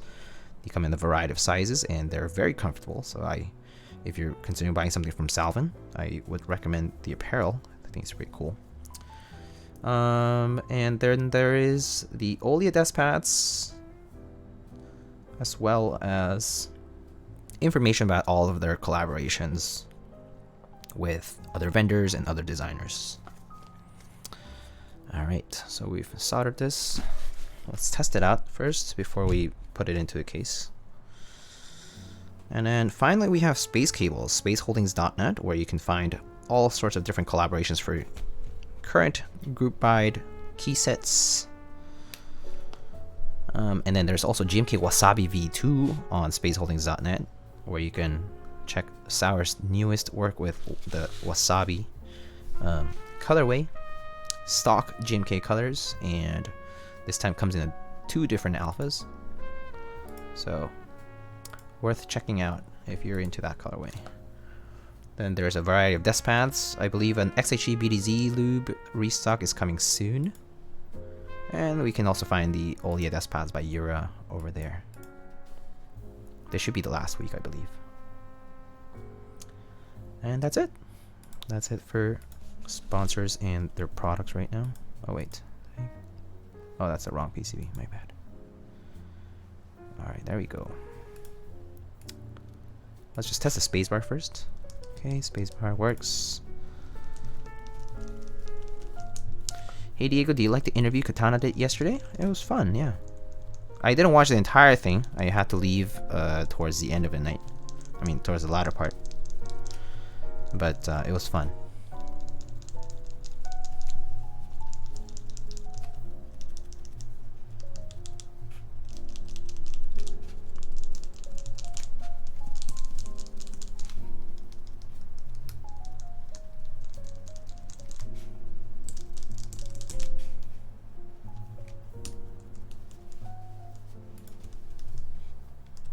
Oh yeah, Upas, are you here?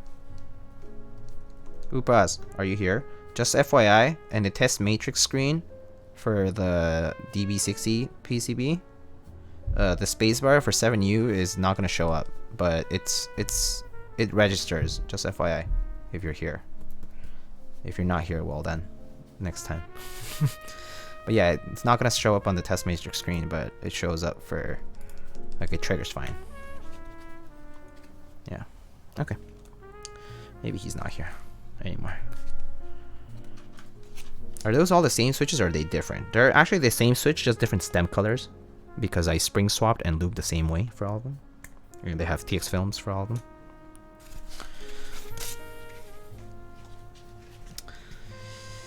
That is Via indeed. Can I use Via.com or exclamation Via actually? I think also should link you that. Weird? Yeah. I mean, maybe it was on Via's end, but I don't know. Just, you know, double check that, I guess. All right, so we just wrap this around. See now. Okay. And then we first are going to put the daughter board on the case.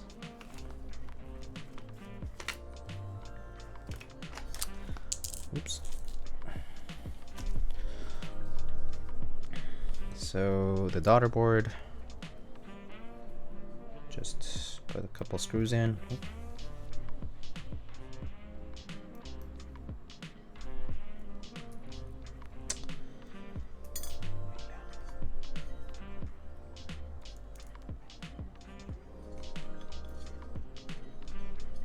Just put it on top of the case.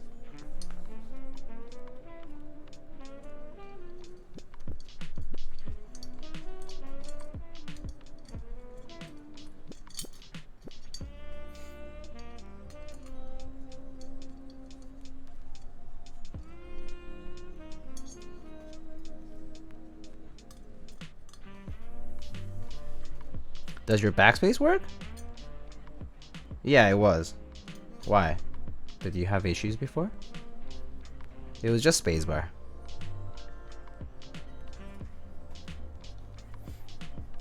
This screwdriver's like probably more comfortable for this.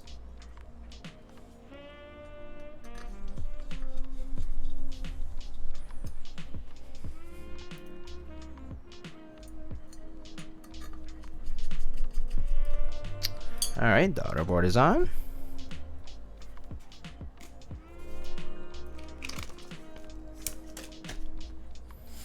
And then all you gotta do is just plug it in.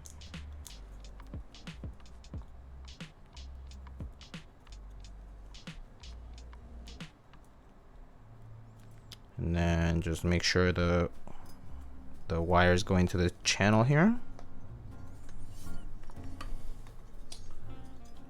Maybe I'll use a bit of tape actually, just because I think it'll be easier to just place it there.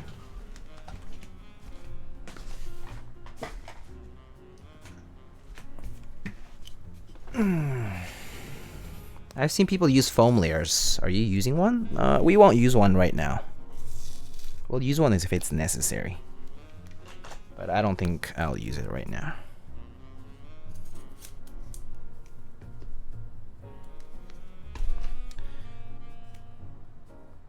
Oh, sometimes it's mapped to delete? No, I made sure it was mapped to backspace.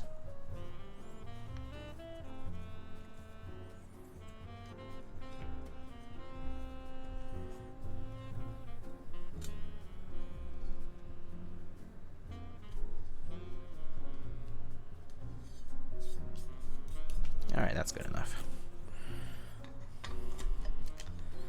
Alright, and then we just put the case, put the assembly in.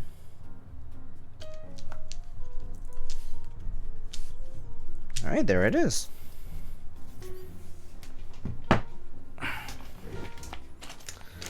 There it is.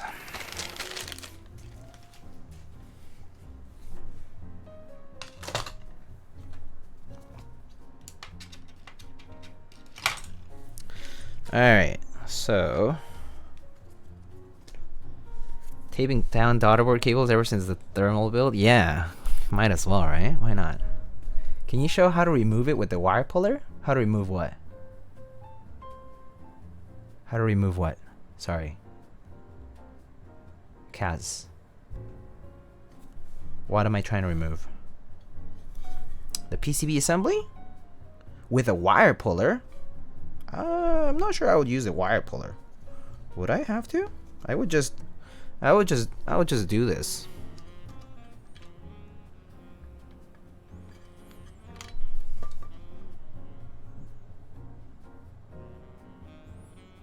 I would just use my finger.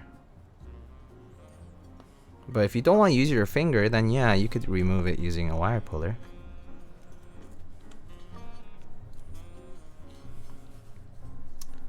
Two slots next to the backspace switch. Oh, okay. I guess that works too, yeah. I suppose that works as well. Oh, switch puller, switch puller. Yeah, I suppose you can do that too. Yeah, I think I would just use my fingers though. But yeah, if you want to be careful, you could use a tool, or like tweezers probably would work as well.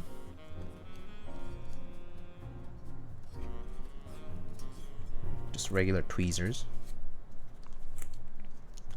Like I would do, let me see.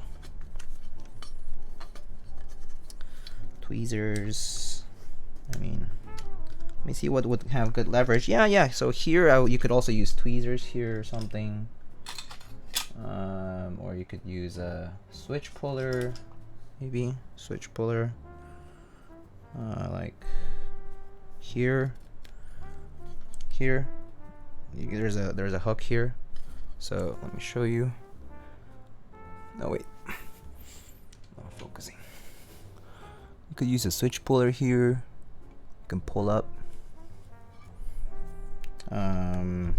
Yeah, because there's a bit of a notch here that you could use.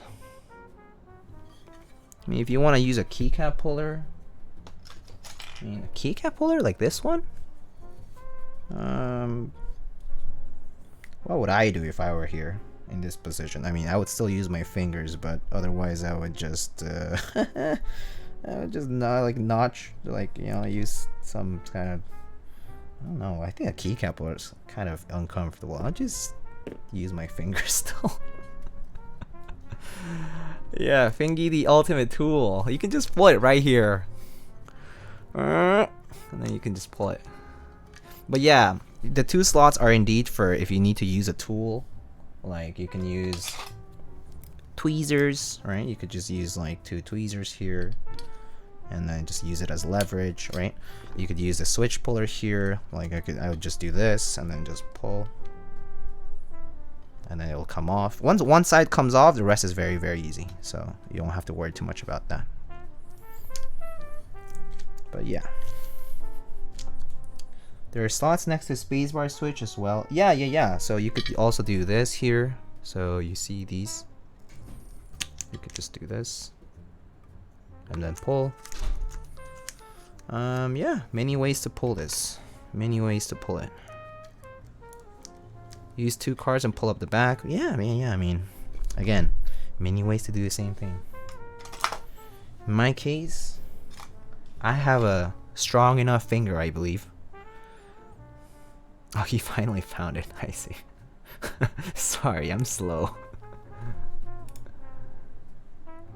But yeah, I think my finger's strong. Hold it upside down and bang the key. What is this? Bakeneko, he's choking. All right. Let's choose some keycaps. Oh. To control a video No, device with Alexa, you need to stop. God damn it. All right, so let's talk about key sets.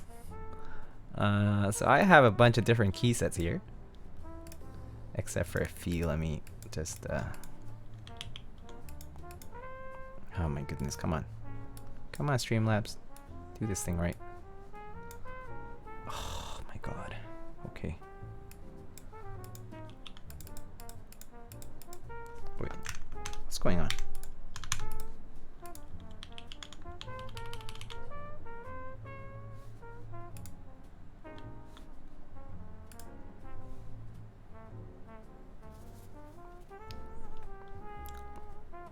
Shake it till it drops. I don't think even if you shook this, I don't think it's hard for it to drop. There's a decent bit of friction there. I don't think it'll drop too easily. Alright, so let me put up the key sets I have available for you. Okay. Not that one. That one's not available. Alright. Alright, I have all these sets. So you'll have a lot of options to pick from. So go ahead and pick something. You can go ahead and pick a few things and I can just do a poll. Or you can do the thing and claim it by force. I don't have PBT Notion. Alright, I see a few options here. So I'll do a poll here. Oh my god. Oh, no hander bite, sorry. Well, hander bite actually requires double the points, if I recall correctly. So I'll refund you the points. I'll let me refund those points for you. Reject. Space Cadet. There it is. Someone did the thing. Space Cadet. I just wait enough and someone does the thing. So it's perfect. Alright, Space Cadet it is.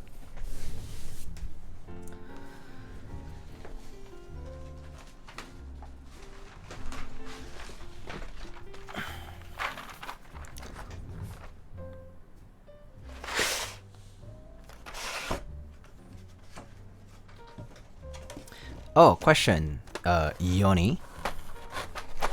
Yoni, do we want true cadet mods or no?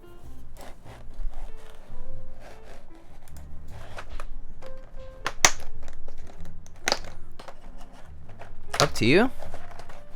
Okay, let's do true cadet. Why not? Let's do true cadet.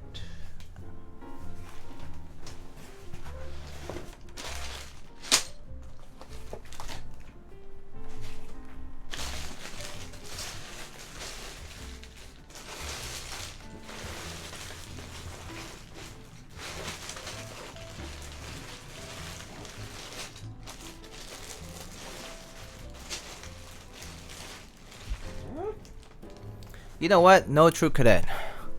I'm too lazy now. I can't find it right away.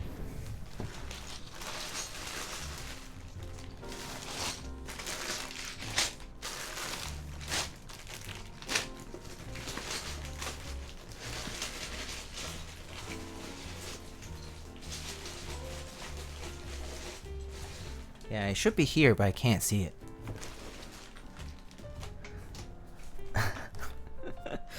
Yeah, I'm too lazy. I'm just gonna skip. Skip. We're gonna just go normal.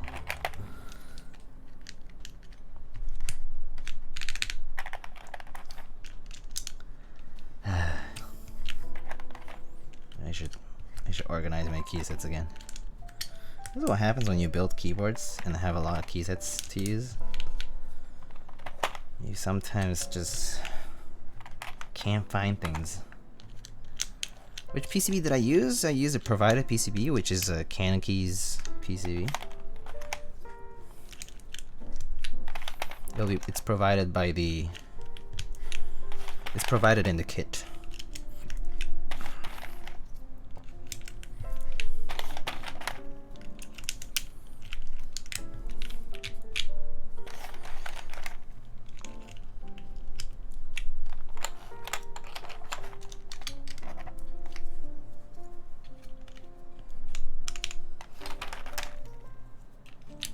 Kit comes with solder swap. Oh, that's true. That's true. That's true. Yes, I used a solderable PCB for this one. Yep, I was sent a solderable PCB, so I used the solderable one. Let's go with bars today. I feel like doing bars instead of scoops.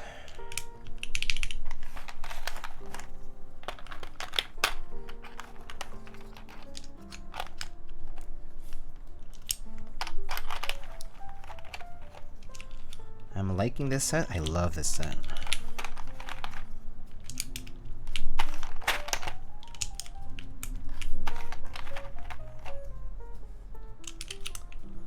Kit comes with hot swap PC, but the solderable one will be available as an add-on or extra purchase. There you have it.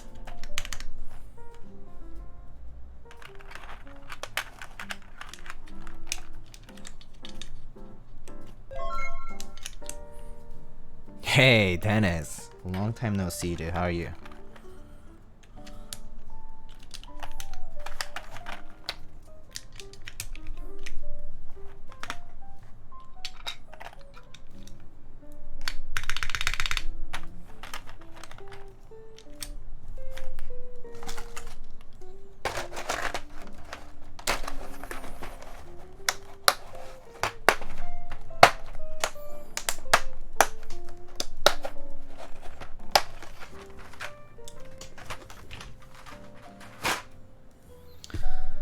Alright. Let's pick an artisan. Let's see what we have here today. Something blue. We have this. We have this. We have this. We have this. We have this. We have, sure, why not? We have, no, that's not too good.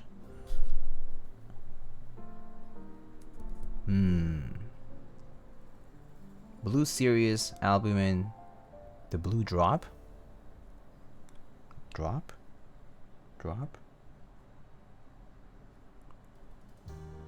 Oh, the drip, yeah, the drip is here too.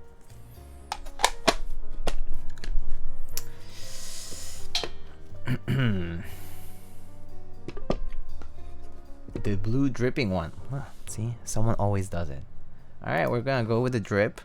Sorry, people asking for the series or the other ones. Okay, matches the case. Kind of nice accent.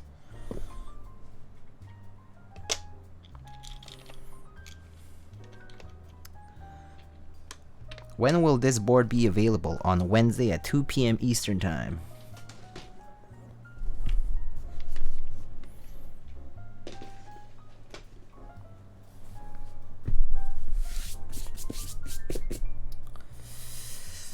All right.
Oh, there it is. Okay.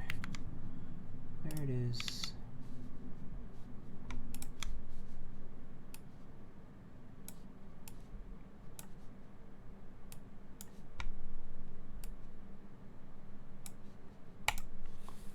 All right.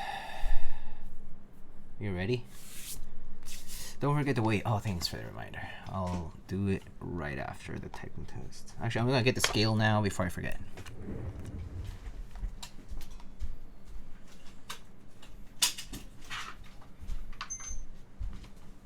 Why not? Let's just wait now. Ugh. It weighs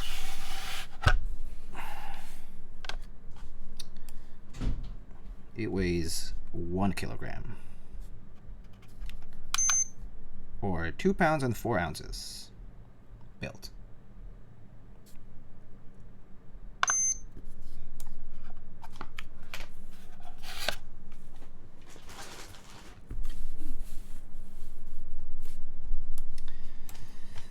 All right, let's do this.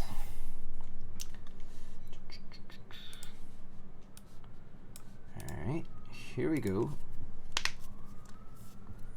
This is a Bakeneko60 by CannonKeys and kkatano. Open source design with NK Silk linear switches and a full FR4 plate.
That's what it sounds like.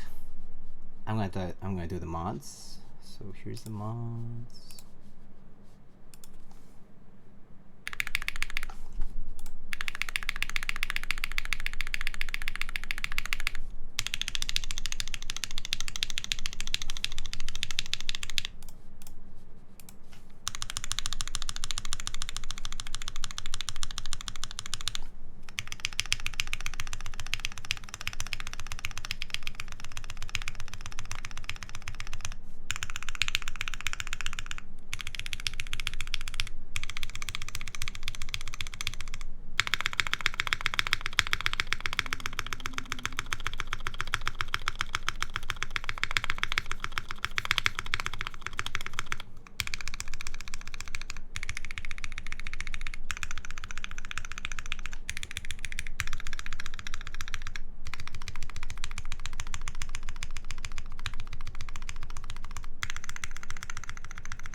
It's decently flexy, if people were wondering. I have the Palmetto60 here, which sounds like this.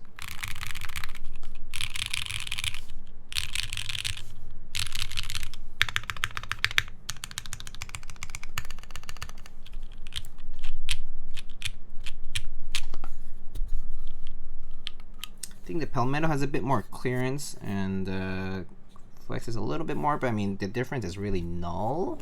In my opinion, it's pretty soft on the Bakeneko. So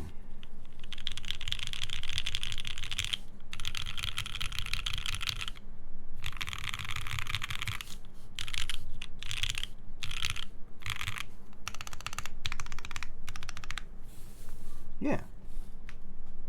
It's pretty nice. Let me see if there's any questions to address.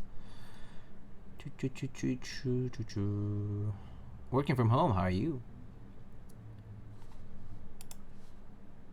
When will this board be available? We answered that. Wednesday at 2 p.m. What do you think about Navy? What? What Navy? Not sure what you mean. I mean, the Navy looks fine. Bring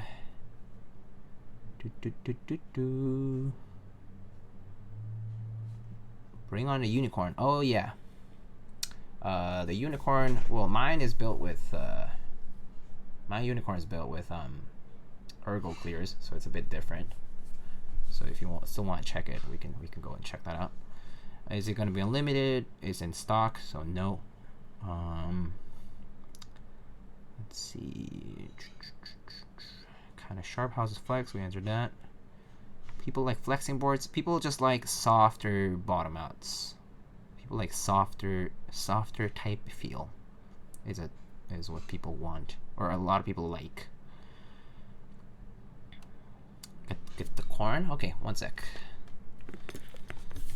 One sec.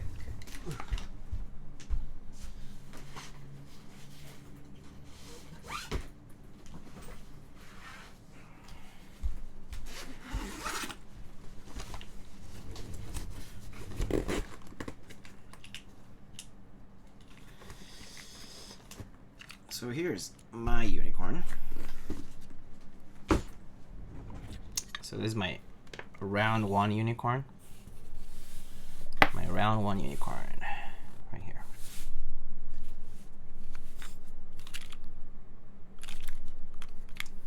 This one has ergo clears.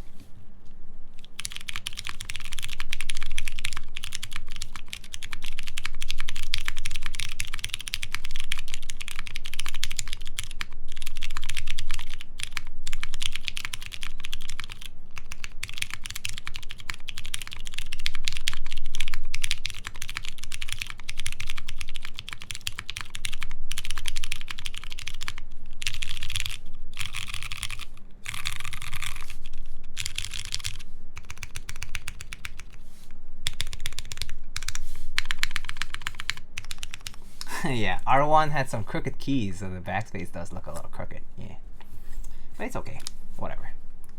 I actually don't see the crookedness unless it's an angle. Actually, from up front, it's actually hard to see, but from this angle, it's a bit more visible. But yeah, how do you keep the bottom so clean looking? I just don't touch it. Don't touch your bottom part, like the bottom brass part. I just don't touch it with my fingers. That's all.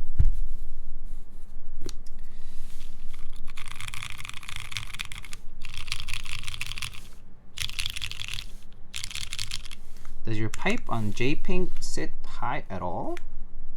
No, not that I can tell.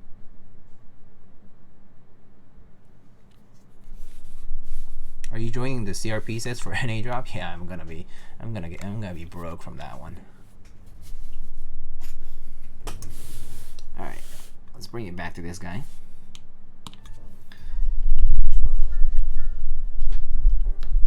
Let's take a quick overview of the design,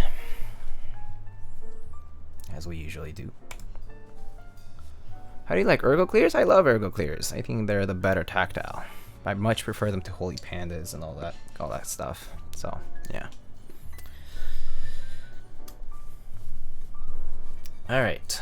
So, do you prefer the typing angle than the Palmetto corner or Bakeneko? Typing angle. Let me see.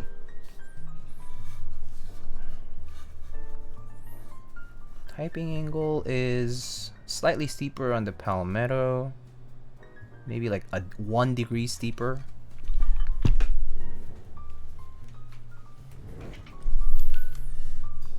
The unicorn is pretty much the same angle actually, looks like.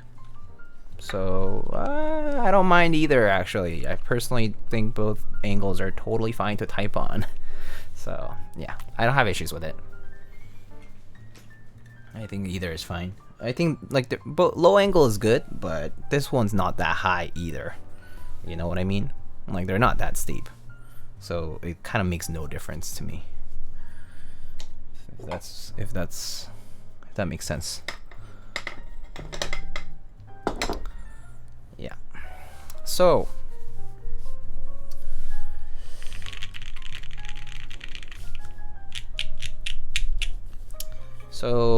impressions. First of all, it's cheap. It looks pretty good for the price. It looks great for the price. $130 for this that comes with all the accessories you need. Hell yeah. It's cheap. It's good. It's simple. Yeah, no frills. Very simple. Nice sharp corners. Nothing special about it, right? Just looks normal. But $130 for this? Good. Very good. If I started the hobby again, would I get it? Yeah. 60%. Goated layout. Would I get this over the tofu? Yeah, I would.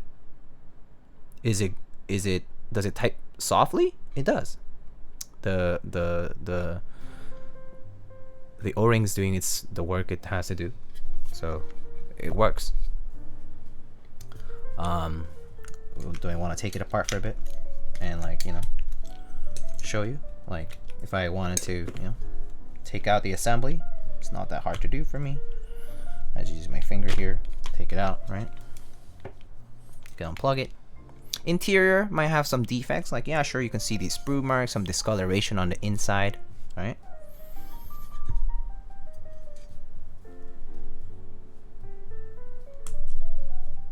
So,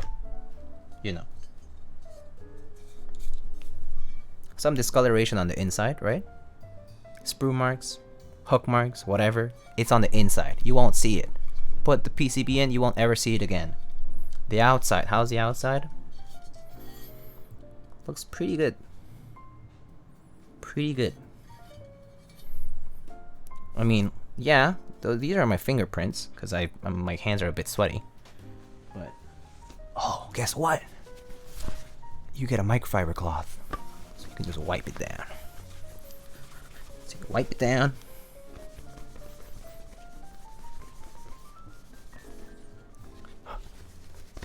Looks good as new. Pretty good.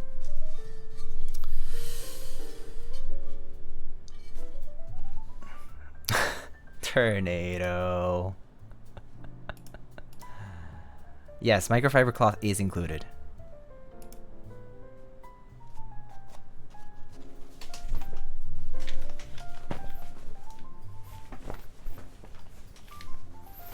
Yeah, pretty nice big cloth.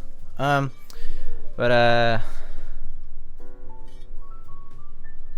one took me 5 minutes. Okay. Holy haircut! Did Yeezy do it himself? More swagger than the Vape Nash swagger competition. Built incredibly different.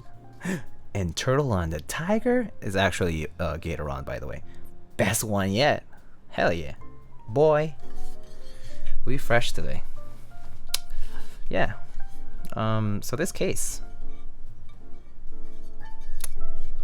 A centered USB. Muy bueno. I likey. USB looks scuffed? That's fine. You never look at it. Do you look at your USB ports? Do you go to sleep?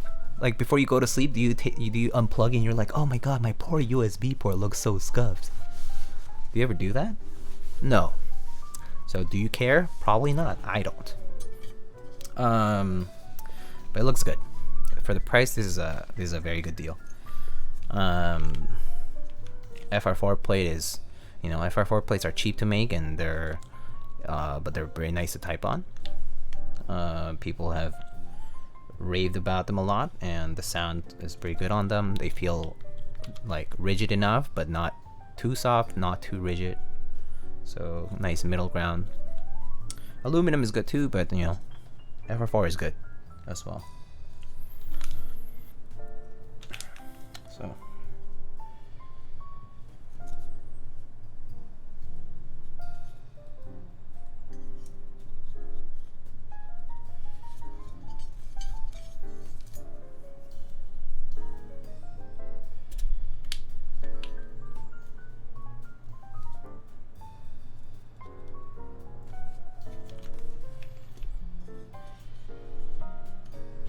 Is there a half plate option? I don't know. But because the plate is pretty generic, I'm sure you could easily do a half plate for it with no issues. There's quite a lot of 60% plates out there too. I mean, if this is like the unicorn, it's gonna work the same way. So, yeah. It's a generic 60% plate.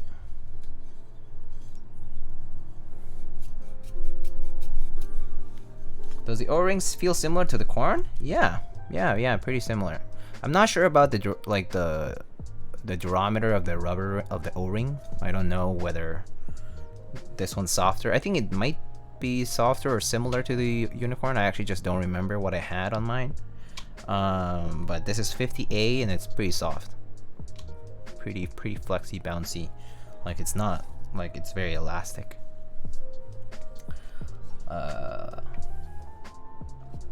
Microfiber cloth only comes in blue. I don't know, man. That's the least of my concerns. If you had the board next to an anodized board, is it different in case quality noticeable? Yes. Yeah, of course you notice it. Anodized just simply looks different because the way it reflects the light is different. The way the texture is different. Like painted, anodized, like you can tell the texture is different. So yeah, you would be able to tell right away. You would be able to tell that this is probably painted or coated with something that's not anodization. Do you buy this over the KBD light? I like 60%, so yes.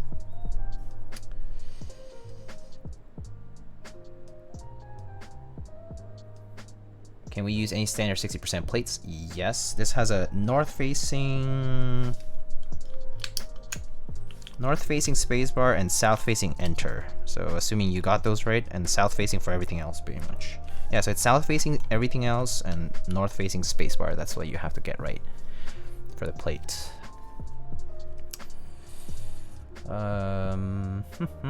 Yet another decent entry-level board. The more the better, I say. Yep, I agree.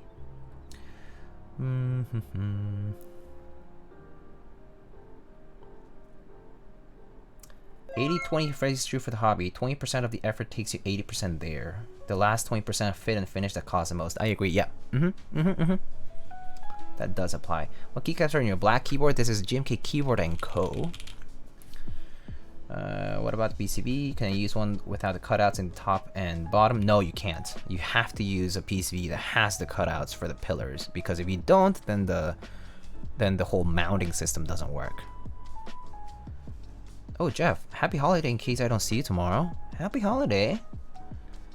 Jeff, thank you so much. Jeff Leopard, thank you so much for a tier 1 sub and happy 420.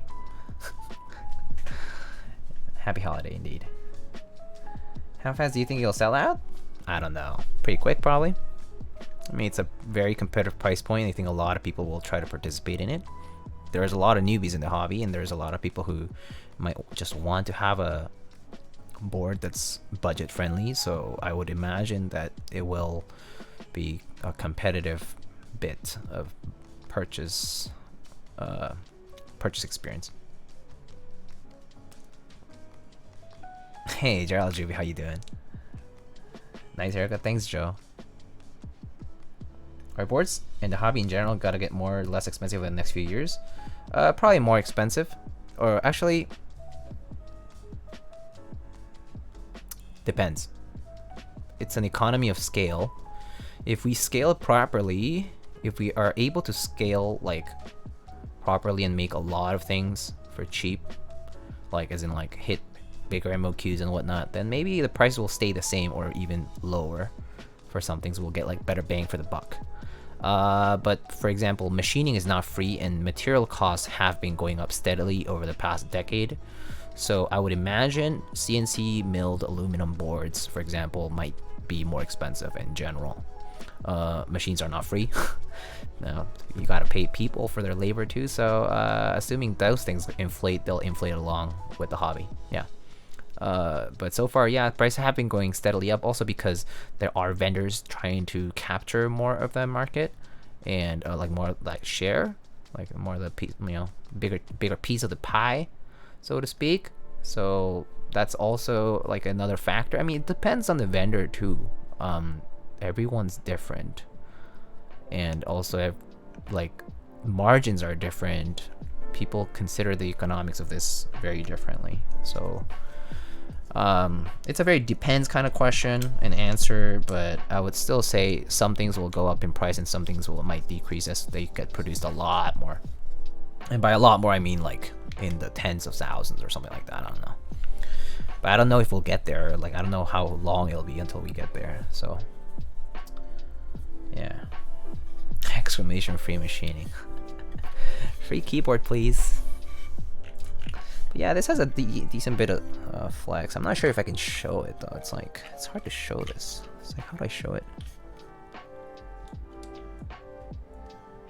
Yeah, you can see the front move a bit, right? That's about it. That's about the flex. It's not too much. But it's there. It's there. It's enough to make it soft feeling.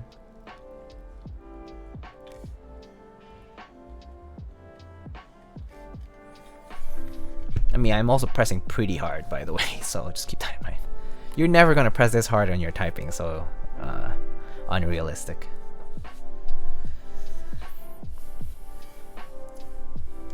Is the flex noticeable when typing? I would say not in the same way you would think. Not in the way you would think, like, oh my god, look at it going up and down. Probably not. No, not so much. Maybe if you're like really staring at your keyboard. If I'm like really looking at the keyboard while I'm typing and I'm trying to see that it moves, then yeah, probably. But otherwise, no. Otherwise, no. Also, if you're touch typing, you're looking at your screen. You're not looking at your keyboard. And even if you noticed it moved, I think it's just like the type feel is softer. And that's all that matters. Yeah, I wouldn't worry too much about whether there is actual like a physical displacement of the assembly. Is it unlimited? No, it's not.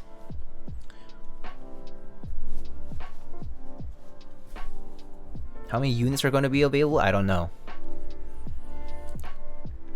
Only the vendor knows.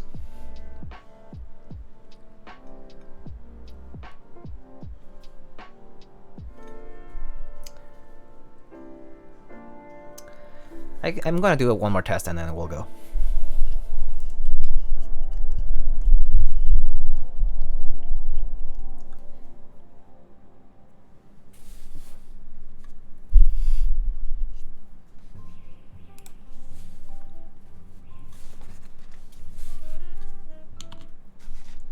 Alright, let's do one more.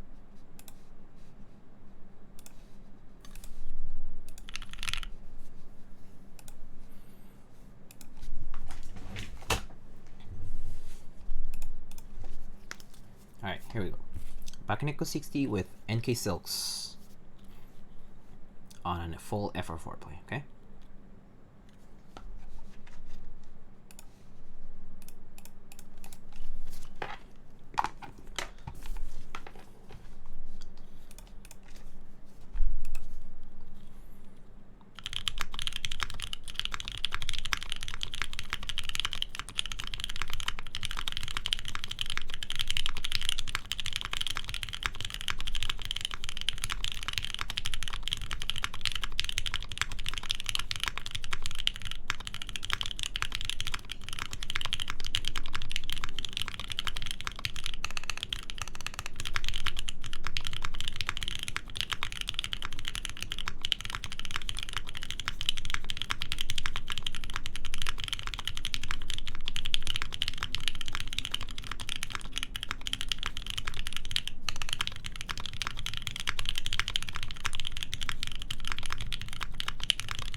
here is the mods.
And that's it. That's it.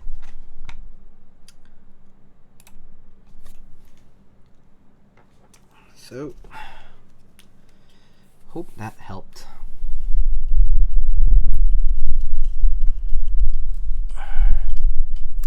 Hey, Steez, hello. How are you? Omnilla? Who's Omnilla? I have no idea who this is. But anyway, again,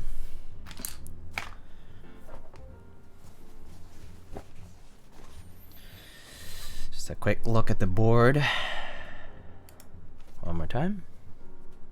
Here it is. Our Bakeneko60 in the navy color. Here it is from the front, from the side, from the bottom.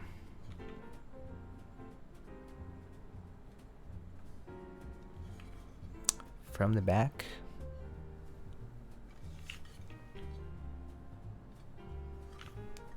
Yep.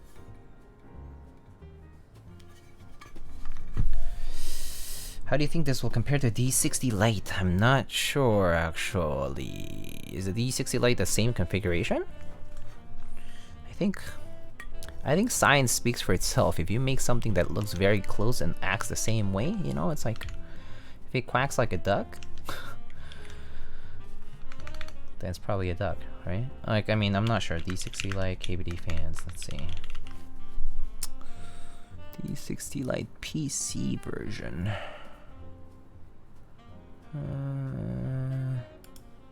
Any pictures avail? Okay. It looks like it's different. It uses these big gasket tabs, so it's probably gonna feel different.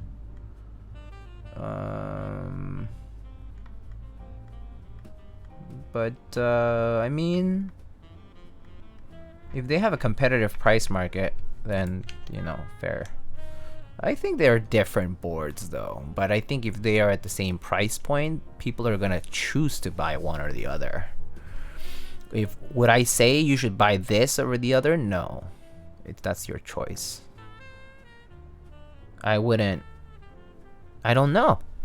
I haven't tried the D60 Lite. What coating is this? It's paint. It's painted. The Bakeneko is painted. Yeah.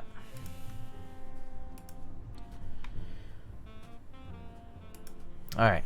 So, let's wrap it up here.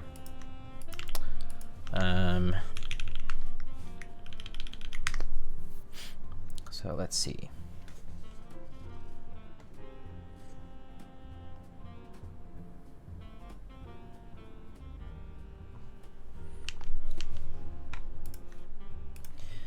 Do you think other companies are going to follow suit and try metal boards at this price point? Maybe.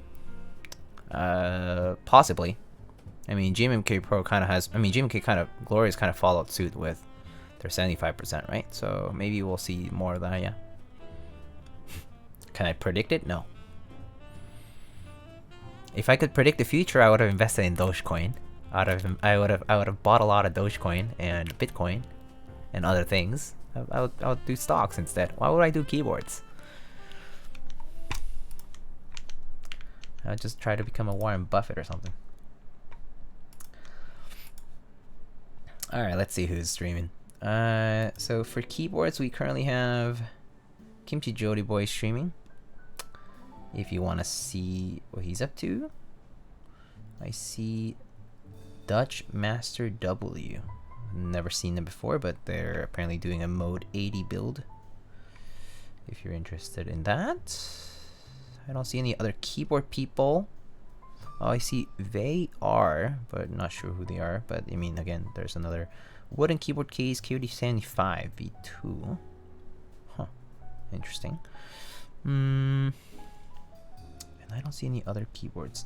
There's Prussian SMG, Alpine 65, or Alpine? I don't know. And there's some other people that I don't recognize. We're gonna go rate Mr. Kimchi. Dutch is a good guy? Dutch is a good guy. I've never seen them. Let's go rate someone new, actually. Why not? Let's go rate someone new. ¿Cómo estás, Frank? ¿Cómo estás? Someone suggested Omnila, but I have no idea who they are. Omnila, Twitch. I just see what they do. Never seen them before.